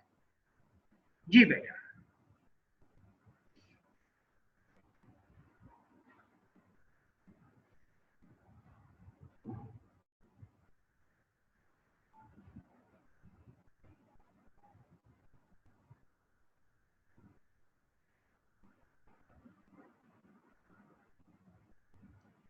बेटा डेट एक्सेस की बात नहीं है, डेट मीन जो ड्यू डेट है, 12 तारीख थी, 12 तारीख आ गई, ठीक है। यानी अगर उसमें ग्रेस डेज हैं तो फिर 3 दिन तो एक्स्ट्रा डेज होते हैं आपके पास, तो फिर तो 15 डेट होता है, ठीक। डेट गुजर गई फिर तो आपने प्रेजेंट नहीं किया, फिर तो वो आप पैसे नहीं ले सकते। तला साहब कहते हैं if we don't have money to pay, क्या पूछना चाहते हैं बेटा? आपके पास पैसे नहीं है, क्या कहना चाहते हो? तला मैं आपका क्वेश्चन नहीं समझा। If we don't have money to pay तो डिसऑनर कर देंगे।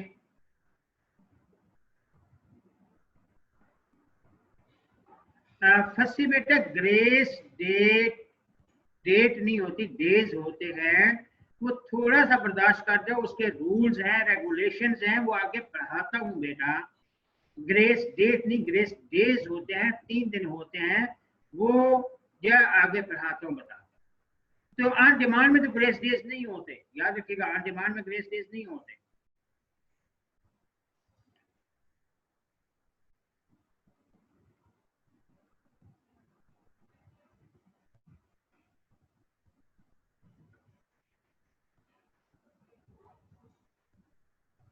जी बेटा कोई चीज रह देंगे इसमें पूछने वाली पूछे, शाबाश।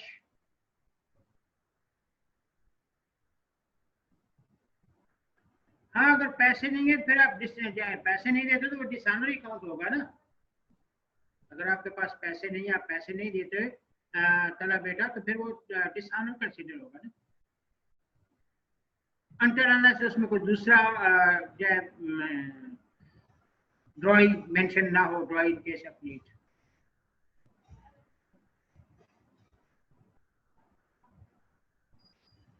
ओके जी, अब कोई क्वेश्चन नहीं आया। अब आ जाए इनक्विट इंस्ट्रूमेंट। इनक्विट इंस्ट्रूमेंट में भी आपका केस स्टडी अच्छी आती है।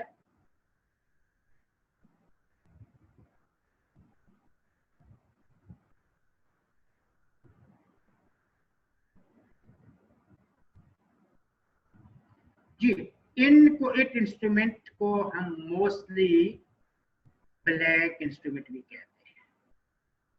पहले मैं आपको पढ़ के बताता हूँ, फिर मैं आपको आसान समझाऊंगा। ये कुछ चीजें जो है तो थोड़ी सी टिपिकल होती हैं, तो आप लोग कंफ्यूज हो जाते हो, ठीक है। इनपुट इंस्ट्रूमेंट को हम मोस्टली ब्लैंक इंस्ट्रूमेंट भी कहते हैं। जी आपने हैंड रेज किया, क्वेश्चन करें बेटा। आमना बेटा आपने हैंड रेज किया है, क्वेश्चन करें। क्वेश्चन आपका नहीं आया मेरे पास, अच्छा बाई मिस्टेक, ओके जी। इनको इंस्ट्रूमेंट समझिएगा। अच्छा इसमें कुछ चीजें बड़ी लंबी चौड़ी लिखी हुई है, मैं आपको बहुत आसान समझा दूंगा। पहले ये पढ़ते हैं, it is an incomplete instrument, ठीक। It is an incomplete instrument, incomplete mean blank है, ठीक।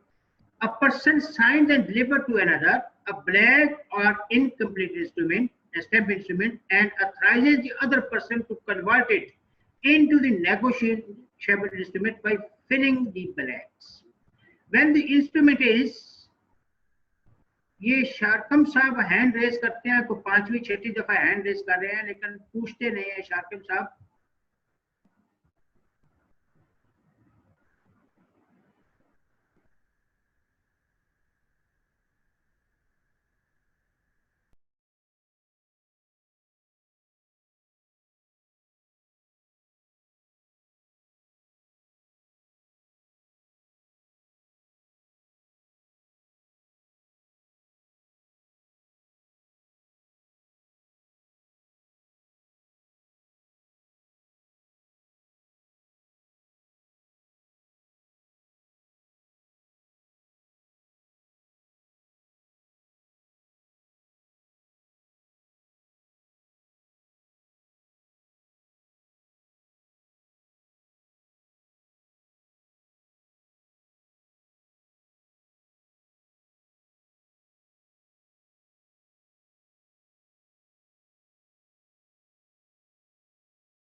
भाई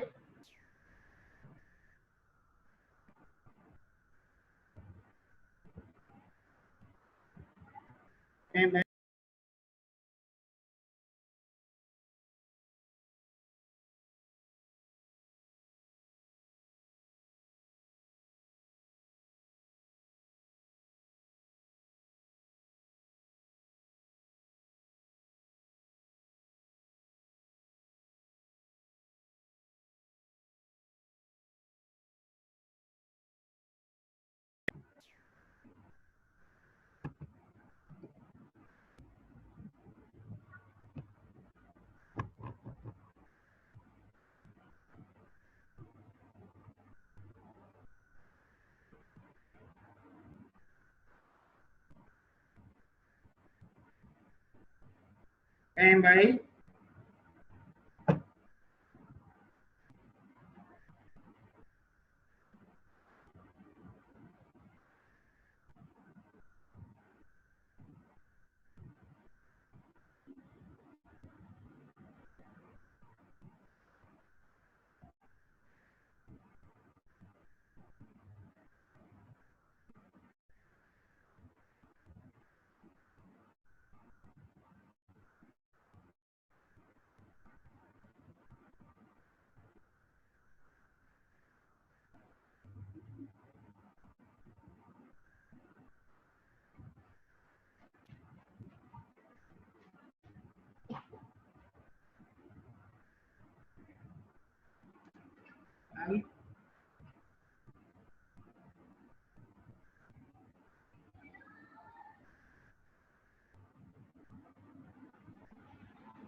बेटा आपको मेरी आवाज आ रही है? क्योंकि ये डिस्कनेक्ट हुए हैं और वो कनेक्ट नहीं हो पा रहा। मेरी आवाज आ रही है? मैं कंटिन्यू करूं?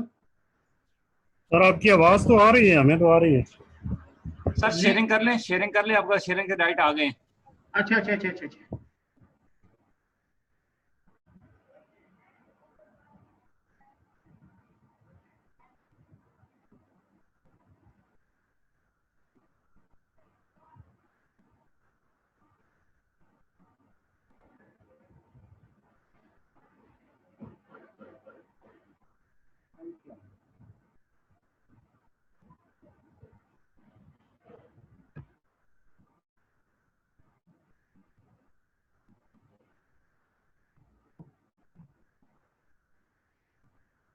सारी बेटा ये पता नहीं नेट का इश्यू है, पता नहीं क्या है, डिस्कनेक्ट हो गए थे सारी। जी बेटा, हमने शुरू किया हुआ था इनकोएट इंस्ट्रूमेंट। इनकोएट इंस्ट्रूमेंट हमने पहले या इसको रीड कर रहे थे। is an incomplete instrument, a person sign and deliver to another a blank or incomplete stamp instrument and authorizes the other person to convert it into negotiable instrument by filling the blank. When the instrument is filed up, the signer becomes liable on the instrument. The signer is liable to the amount specified therein, but not exceeding the amount covered by the stamp. But no person other than a holder in due course shall recover from person delivering the instrument anything in excess of amount intended to be paid by him. अब ये किपी का word लिखे हुए हैं, मैं आपको बहुत आसान मैं समझा देता हूँ कि से फॉर एग्जाम्पल जयान को मैंने कहा कि भाई 2 फ्रिज चाहिए, मार्केट में जाओ तो ले आओ।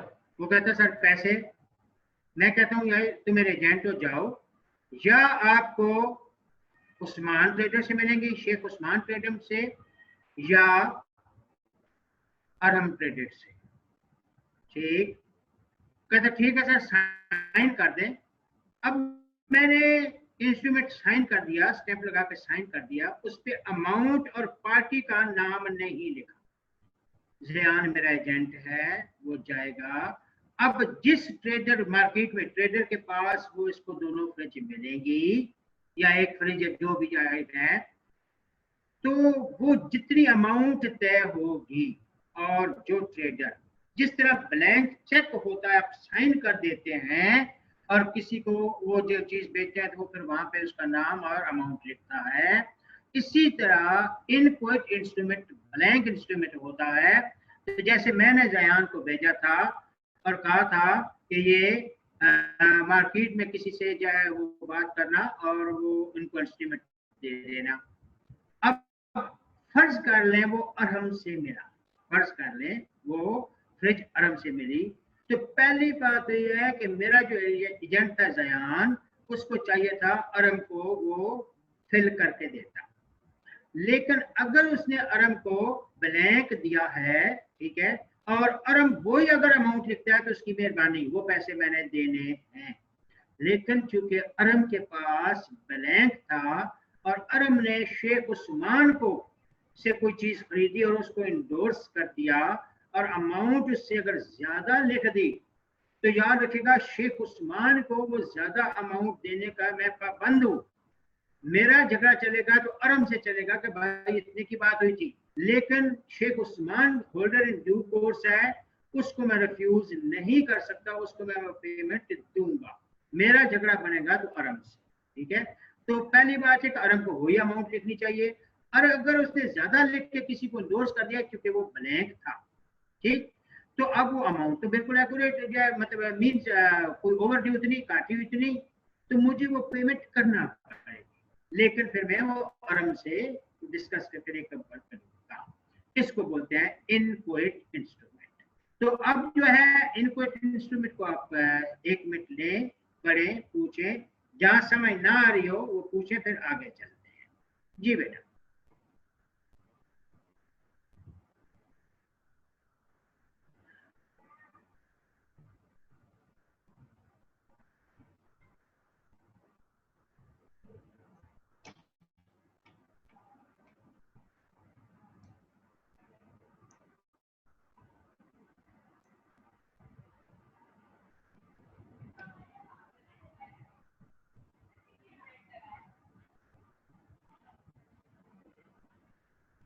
बेटा मलक अब्दुल्ला साहब, मैंने तो आपको ब्लैंक चेक दिया था ना, तो हमारी तो बात हुई थी ना कि फर्ज करें मैंने आपको ब्लैंक चेक दिया, हमारी तो बात हुई थी कि 20,000 की, आपको असूलन तो 20,000 लिखना चाहिए था। ठीक।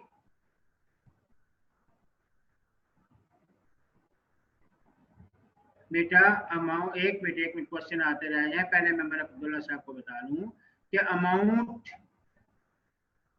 कितनी लिख सकते हैं। जो हमारी बात हुई थी, मैंने जयान को भेजा था ना एजेंट के तौर पे, जितने की हमारी बात हुई थी कि 20,000 की फ्रिज है, ठीक है, उसको वही लिखनी। इसी तरह मैंने आपसे कुछ चीज खरीदी और चेक दिया ब्लैंक, तो मैंने कहा मेरे पास टाइम नहीं है अमाउंट लिख लेना, असूलन तो वही लिखनी चाहिए। लेकिन आपने अगर ज्यादा ले लिया है, लिख दिया है, तो बैंक तो वो दे देगा। ठीक, बैंक तो वो दे देगा। अब मैं फिर आपको बाद में पकड़ूंगा भाई आपने फालतू क्यों लिखे। पहली बात है कि जितनी बात हुई इतनी लिखनी चाहिए, और दूसरा यह है कि अगर एजेंट है उसको फिल करना चाहिए, नहीं तो जो होल्डर इन ड्यू कोर्स आपने किसी और को आगे एंडोर्स कर दिया, तो उसका तो कसूर नहीं है, आपने जितनी अमाउंट लिखी है उसका उसका तो कसूर नहीं है। ठीक, मैं पकड़ूंगा तो आपको पकड़ूंगा। अच्छा, अब क्वेश्चन आ रहा है जी, सर अमाउंट स्पेसिफाइड होगी इन नोट। तो मैंने कहा ना कि जो तय जो होता है, जितनी चीज खरीदती है वो फिल करके आना चाहिए था, नहीं तो फिर जितनी उसको इतनी लिखनी चाहिए। अच्छा सर, अमाउंट वाला समझा दें कि कितनी अमाउंट लिख सकते हैं। बेटा जितनी बात हुई है इतनी लिखनी चाहिए, लेकिन अगर उसने ज्यादा लिख दी है तो अगली पार्टी जिसको लिख के दी है उसके पास वैलिड इंस्ट्रूमेंट है, उसको आप नहीं कह सकते कि आपने गलत चीज है किया है। ठीक, अब आप पकड़ेंगे तो जिसको आपने इंस्ट्रूमेंट दिया था उसको पकड़ेंगे। अच्छा सर, यहाँ तो लिखा है कि एक्सेस अमाउंट के लिए लायबल नहीं होगा। अच्छा सर, लास्ट लाइन में एक्सप्लेन कर दें, ए होल्डर इन ड्यू कोर्स। जी मुस्तफ़ा बेटा, होल्डर इन ड्यू कोर्स वो शख्स होता है जो कोई इंस्ट्रूमेंट वैल्यू के बदले में लेता है।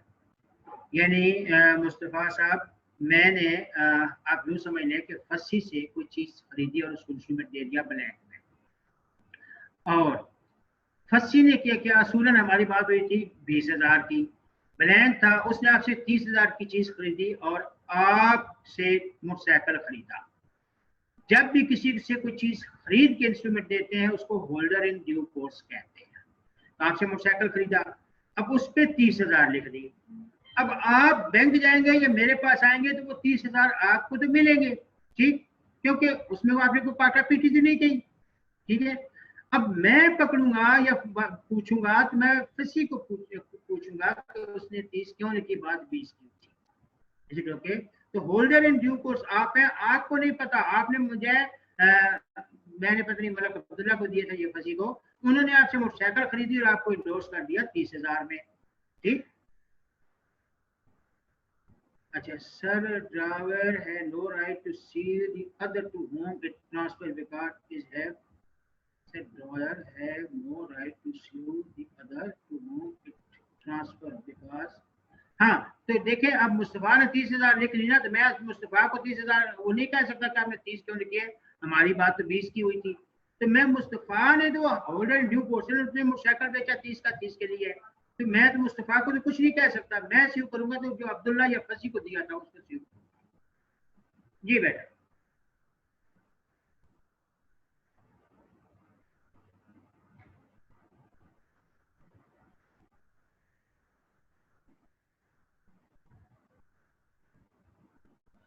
जी बेटा पूछिए, शाबाश।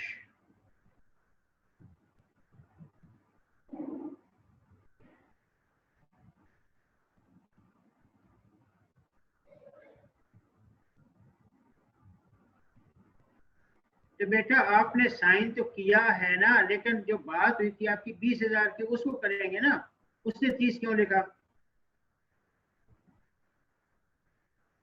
या झगड़ा होगा तो उससे होगा ना।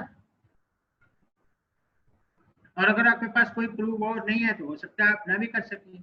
लेकिन जिसको यानी मुस्तफा ने जिससे खरीदा है, इंस्ट्रूमेंट लिया है, उसने तो अपनी वैल्यू दी है, उसको तो इस लफड़े का नहीं पता कि ये ब्लैंक था, क्या हुआ। तो मुस्तफा को तो हम कुछ नहीं कह सकेंगे। जी बेटा ये काफी है मेरा ख्याल है। अब हम सर अगर उसने ज्यादा अमाउंट लिख दी और आगे इंडोर्स कर दिया तो फिर हाँ, तो पहली बात तो देखिए बेटा, ये मार्क्स लेने की बात करो, ऐसे नॉर्मली ऐसा नहीं होता, नॉर्मली ऐसा नहीं होता। और अगर मैंने फर्ज किया अरमान को चेक दिया है, अंडरस्टैंडिंग के साथ दिया है कि ब्लैंक है भाई, इसमें जाके अमाउंट भर लो 50,000, तो अब डेफिनेटली वो 50 ही लिखेगा। हाँ, अगर उसने ज्यादा लिख लिया फिर शायद उसको पकड़ोगे। नॉर्मली ऐसा नहीं होता कि जब आप इस्तेमाल करते हैं तो ऐसा नहीं होता। मार्क्स लेने के लिए आपको पता हो।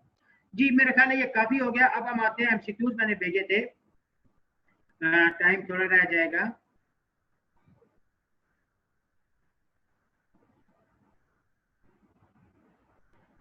जी एमसीक्यूज निकाल लें अपने अपने वन नंबर 1।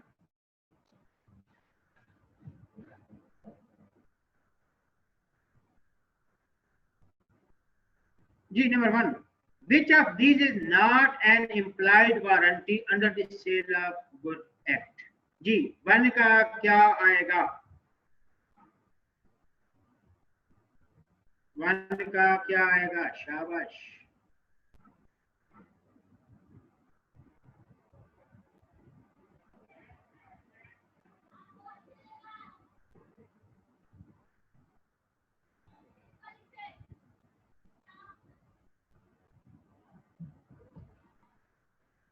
B quick.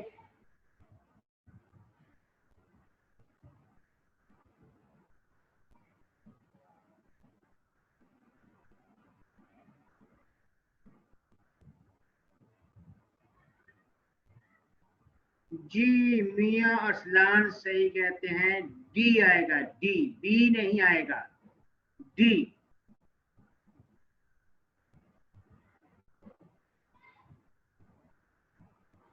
जी 1 डी आएगा, खुजैमा बिल्कुल सही है, 1 डी आएगा। ठीक, यानी वारंटी ऑफ क्वालिटी पोजेशन भी इम्प्लाइड वारंटी में आता है, फ्रीडम फ्रॉम इनकम्बरेंस भी आता है, क्वालिटी ऑफ फिटनेस भी आता है, लेकिन फिटनेस फॉर ऑल पर्पज नहीं आता, तो इम्प्लाइड वारंटी नहीं है। तो इट्स मीन डी आएगा। खुजामा आपने हैंड रेज किया, पूछे, शाबाश।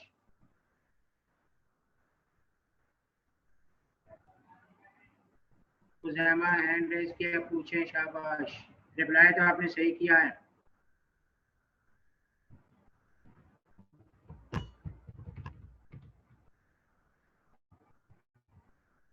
अच्छा ठीक है। Number 2, when does the property in good passes on in case of goods on sale, goods sold on sale or return basis? A, when price is paid. B, when goods are delivered. C, when approval is conveyed. In all the above cases. C, अब क्या आएगा? 2 क्या आएगा? 2।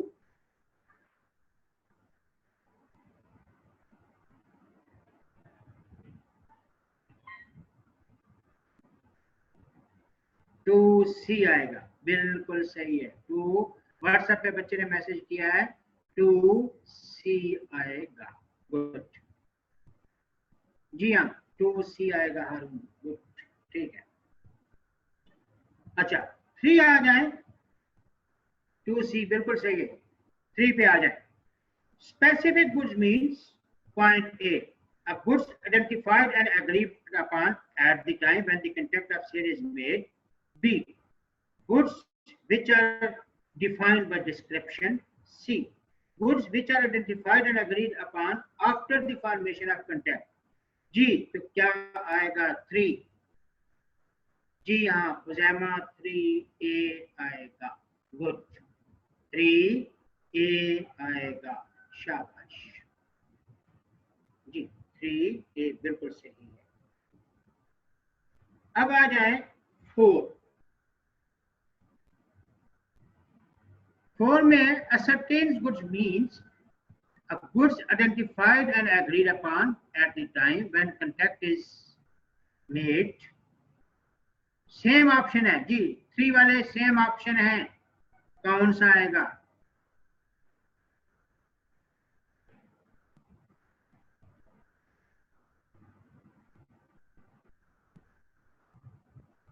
अच्छा 4 हो चुका है ना, 3 एक मिनट, 3 तो ए आएगा ना, तो 4 क्या आएगा? सेम चीज है।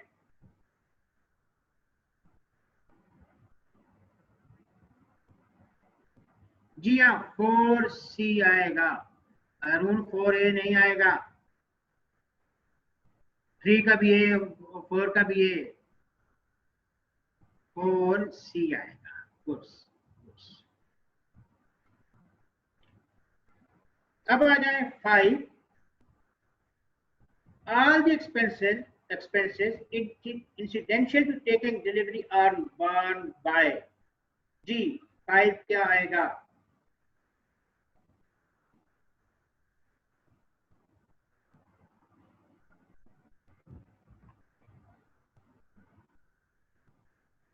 जी 5 क्या आएगा? जी हाँ 5B आएगा, बायर। गुड, 5B आएगा, बायर, सही है। 6, there is constructive delivery of goods, point A, when seller asks buyer to take delivery।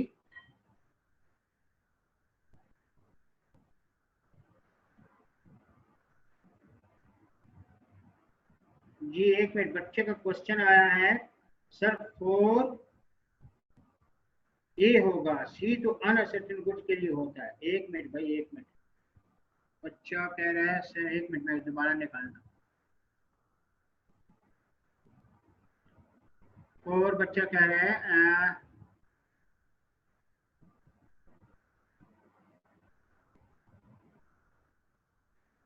नहीं बेटा, goods are identified and agreed upon after the formation of contract, course C आएगा। याद रखिएगा कुछ बुकों में क्वेश्चन ये आगे पीछे या सही नहीं लिखा हुआ। अगर तो गुड्स आइडेंटिफाई नहीं हुए, ठीक, सिर्फ डिस्क्रिप्शन है कि ये चीज चाहिए, आइडेंटिफाई नहीं हुए तो वो अनसर्टेन रहते हैं। आइडेंटिफाइड हो गए तो फिर असर्टेन होते हैं। रिकॉल करो, मैंने कहा था वो गाड़ी वाली या बकरे वाली एग्जांपल। क्या आपने पूछ लिया मेरा बकरा कौन सा बकरा, कहाँ बकरा चाहिए जी, मिल जाएगा, कितने का? 20,000 का। अब आप पूछते हैं कौन से वाला है, ठीक है, तो फिर याद रखिएगा कि वो बच्चे ने कहा तो वो अब असर्टेन हो जाएंगे। उसके पास 1000 बकरा, आपने बकरा खरीदिया, कौन सा ये नहीं किया, जेनरिक है कि आपने बकरा खरीदा है, लेकिन कौन सा ये नहीं, तो फिर अनसर्टेन रहेंगे। जब आपने असर्टेन कर लिए, आइडेंटिफाई कर लिए कि ये वाला मेरा है, फिर असर्टेन हो जाते हैं। ठीक है, ये जिसने ऑब्जेक्शन किया उसको क्लियर है या नहीं है?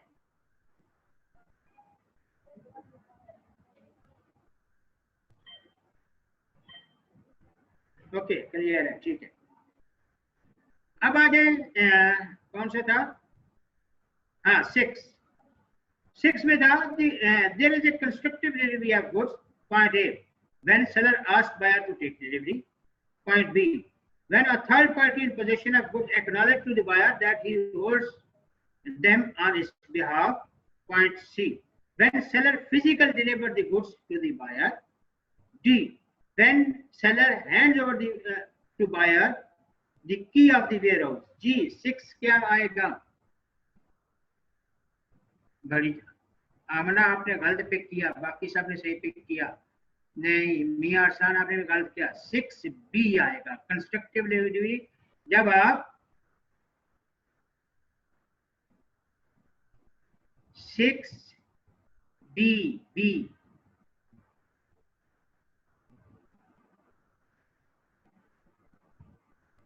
कंस्ट्रक्टिव डिलीवरी 6B आएगा। सी और डी वाले गलत हैं। मुस्तफा ठीक है, फसी ठीक है, आमना बेटी गलत हो गई। कंस्ट्रक्टिव डिलीवरी जब आप गुड्स थर्ड पर्सन या उसी सेलर के पास रख देते हो कि बाद में ले जाऊंगा, ये थर्ड पार्टी कहती है हाँ गुड्स मेरे पास है, जब चाहे ले जाएं, तो ये कंस्ट्रक्टिव डिलीवरी में जाता है। 6B होगा।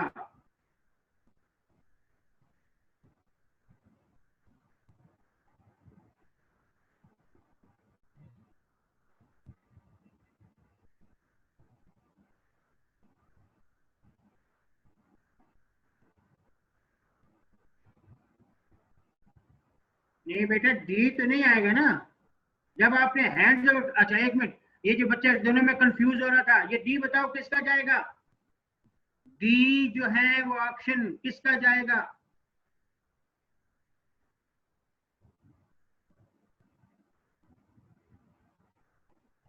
डी आपकी सिंबॉलिक डिलीवरी में जाएगा।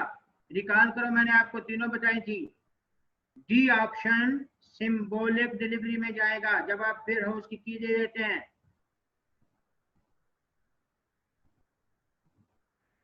Is it okay?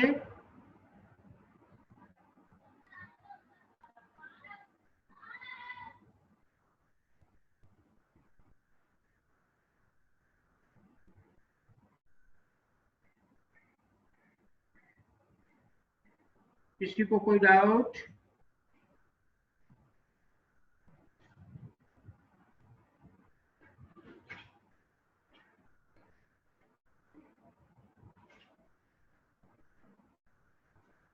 ये खुजैमा पूछे डी कौन सी होगी, तो मैंने बताया है डी आपकी सिंबॉलिक डिलीवरी में जाएगा। अच्छा अब आ जाए नेक्स्ट, कौन सा था? 7 when the buyer neglect or refuse to accept delivery amounts to repudiation of contract, the seller may sue buyer. Point A, for both price and damages. Point B, for price or damages. C, for damages only. D, for price only. G क्या आएगा? 7 तुक्का लगाओ। बस ये गलत है, 7C नहीं हो सकता।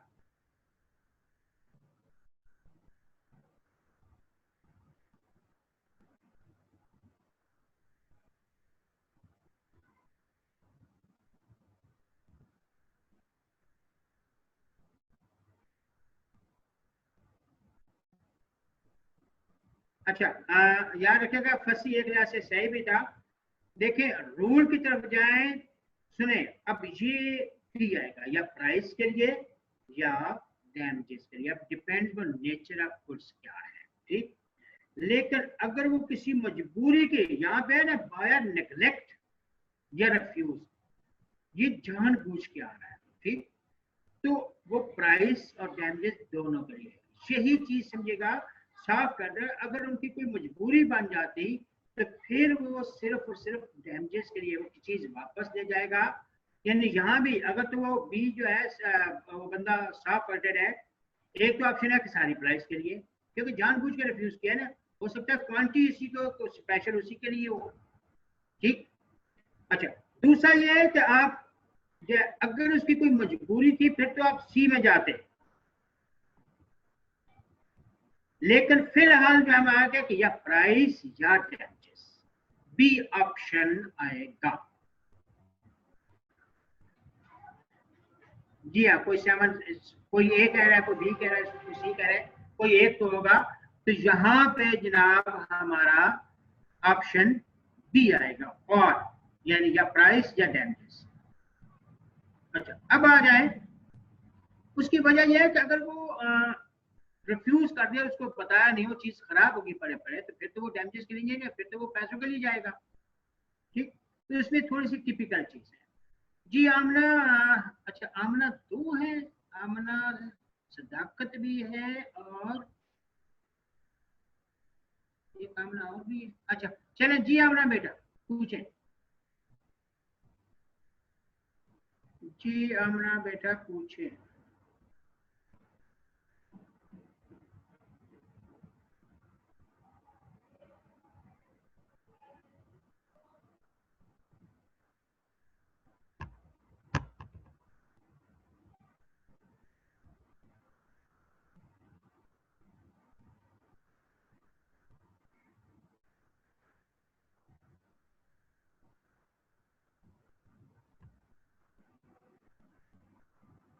कुछ नहीं पूछना। अच्छा 8 when buyer reject the goods and carrier or other belly continue in possession of the transit. Point 8 and in possession the transit commences या continues, ये commences या continues, ठीक है, is deemed to be at end, continued and does not end, none of these। तो ये 8 का सी आएगा। जब उन्होंने रिजेक्ट कर दी है गुड्स, तो जिसके पास गुड्स हैं अभी वो ट्रांजिट जो है वो कंटिन्यू रहेगी जब तक कि कोई लॉफुल उसको बायर या सेलर हासिल नहीं कर लेता। तो ये continue and does not and and.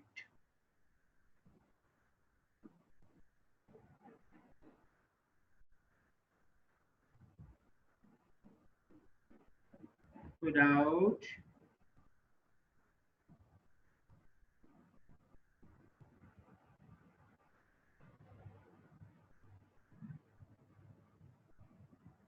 बेटा हमने डैमेजेस मोस्टली जब आप वो गुड्स अब देखेंगे तो वो उसने बताया ही नहीं, खराब हो गए, फिर तो आप डैमेजेस नहीं करोगे, फिर तो प्राइस दोगे। डैमेजेस नॉर्मली हम तब ये बच्चा 8C ठीक है। डैमेजेस की बात तब आती है, मैंने आपको आप असल में बहुत से बच्चों ने क्लासें दरम्यान में मिस की हैं। डैमेजेस की बात तब आती है कि जब आप वो गुड्स वापस ले गए और वो किसी और को बेचे, जो नुकसान हुआ वो आप उससे क्लेम करते हो, उसको हम जो है वो तब होता है कि जब किसी की मजबूरी बन जाए। देखिए यहाँ वो जानबूझ के रिजेक्ट कर रहा है। एक ये होता है कि आपने फर्ज कर ले फसी ने बिरयानी बनाई थी मियां अरसलान के लिए, मियां अरसलान की एंगेजमेंट थी, या उसके लिए जो है यूं समझ लें कि कोई और चीज बनाई। तो हुआ ये कि फसी ने जब ले गया, एक तो ये कि उसने जानबूझ कर रिजेक्ट कर दिया, बिरयानी ये छोड़ा है और उसने कहा नहीं हमें नहीं चाहिए, ये कोई मसला। अगर तो आपके स्टैंडर्ड की नहीं थी या मसला था तो आपको उसको बताना चाहिए था, लेकिन बताया नहीं। अब तो आपको प्राइस पूरी देना पड़ेगा। ठीक, एक सिचुएशन ये है कि फसी लाए, आगे देखा कि मियां अरसलान की खाला की दादी फौत हो गई है, तो अब वो जो चीज लाए उनके यूज में नहीं है। ठीक है, तो फसी को चाहिए कि वो चीज वापस ले जाए, बाजार में बेचे, क्योंकि मियां अरसलान की तो जहाँ घर में जहाँ खाला की दादी फौत होगी, फौतगी हुई है, तो वो तो अब यूज नहीं करेंगे। हाँ क्वेश्चन ये आ सकता है कि वो 40वां ये सॉन्ग है उसमें, तो वो एक अलग बात है, लेकिन जरूरी नहीं बिरयानी हो, कोई और चीज हो सकती है। तो अब उस सूरत में वो फसी को चीज वापस ले जानी चाहिए, बाजार में बेचनी चाहिए किसी पार्टी को। अब जो नुकसान होता है वो फसी जो है वो मियां अरसलान से डैमेजेस क्लेम कर सकता है। ठीक है, अच्छा ये क्लियर है। अब आ जाए, कौन सा था, 8 हो गया, 9 पे आ जाए जी। If an unpaid seller resell the goods without giving notice to the buyer and earn profits, the unpaid seller point A may set off the profit, क्या वो set off रख सकता है against previous loss? B must surrender profit to buyer. C is not bound to hand over profit to buyer. G may dispose of profit in any manner he takes. तो 9th क्या आएगा? पता नहीं मुझे, मैंने आपको ये रूल पढ़ाया है कि नहीं, जब आप नोटिस नहीं देते और चीज बेच देते हो तो प्रॉफिट फिर आपको जी नहीं, 9A नहीं आएगा बेटा, मुस्तफा 9A नहीं आएगा, ये आएगा 9B। अच्छा A B सब ने लिखा है, सब ने। क्वेश्चन नंबर 8B क्यों नहीं होगा? वलीद बेग पूछते हैं क्वेश्चन नंबर 8। बेटा तो जब फर्ज किया वलीद, आपको आमना ने कहा ये जो है 100 डब्बे लिपस्टिक के बेच आओ, दे आओ उसको तरीम को, और तरीम ने भी नहीं लिए तो आपके पास ही है, तो क्या वो एंड हो जाएगा डिलीवरी का? भाई या तो आमना सेलर उसके पास होना चाहिए या जो है क्या थी तरीम के पास होने चाहिए। उसने रिफ्यूज कर दिया तो अभी आपके पास ही है, तो फिर क्या वो आपके पास होंगे, आपके पास मिल जाएंगे पक्के पक्के, तो एंड नहीं होगा ना।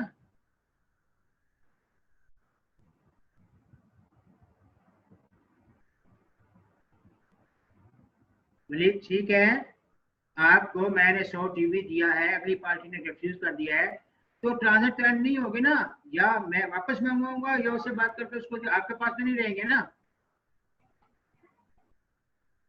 क्या हमेशा आपके लिए पक्के पक्के हो गए।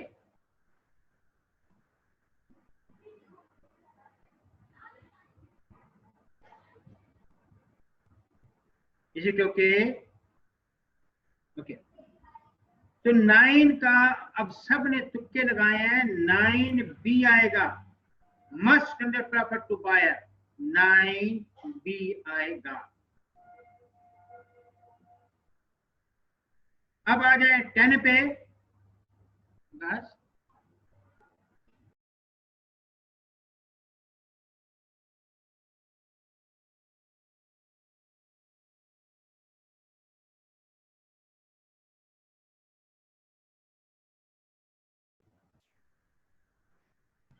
जी 10 पे आइएगा। 10 में आएगा, unpaid seller can excise right of stoppage in transit when carrier hold the goods, point A, 10 A आएगा। वैसे तो असूलन तो सी भी आता है, यानी सेलर एजेंट, लेकिन यहां वो कह रहा है कि अपने नाम से, तो थर्ड पार्टी अगर अपने नाम से गुड्स लेके जा रही हो तो उसको क्या, एजेंट तो है ही है, लेकिन हम इंडिपेंडेंट कैरियर की बात कर रहे हैं। तो इंडिपेंडेंट कैरियर जब अपने नाम से गुड्स लेके जा रहा हो तो फिर आप उसको स्टॉप कर सकते हैं, तो 10 ए आएगा,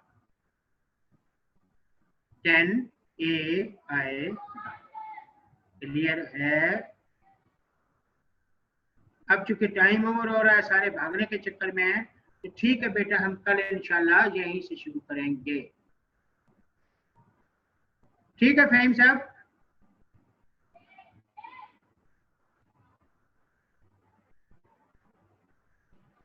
अच्छा, ये शॉर्ट कम उधर नहीं है, इधर है। अच्छा ठीक है फहीम साहब। ठीक है सर, ओके, अल्लाह हाफिज। ओके, अल्लाह हाफिज।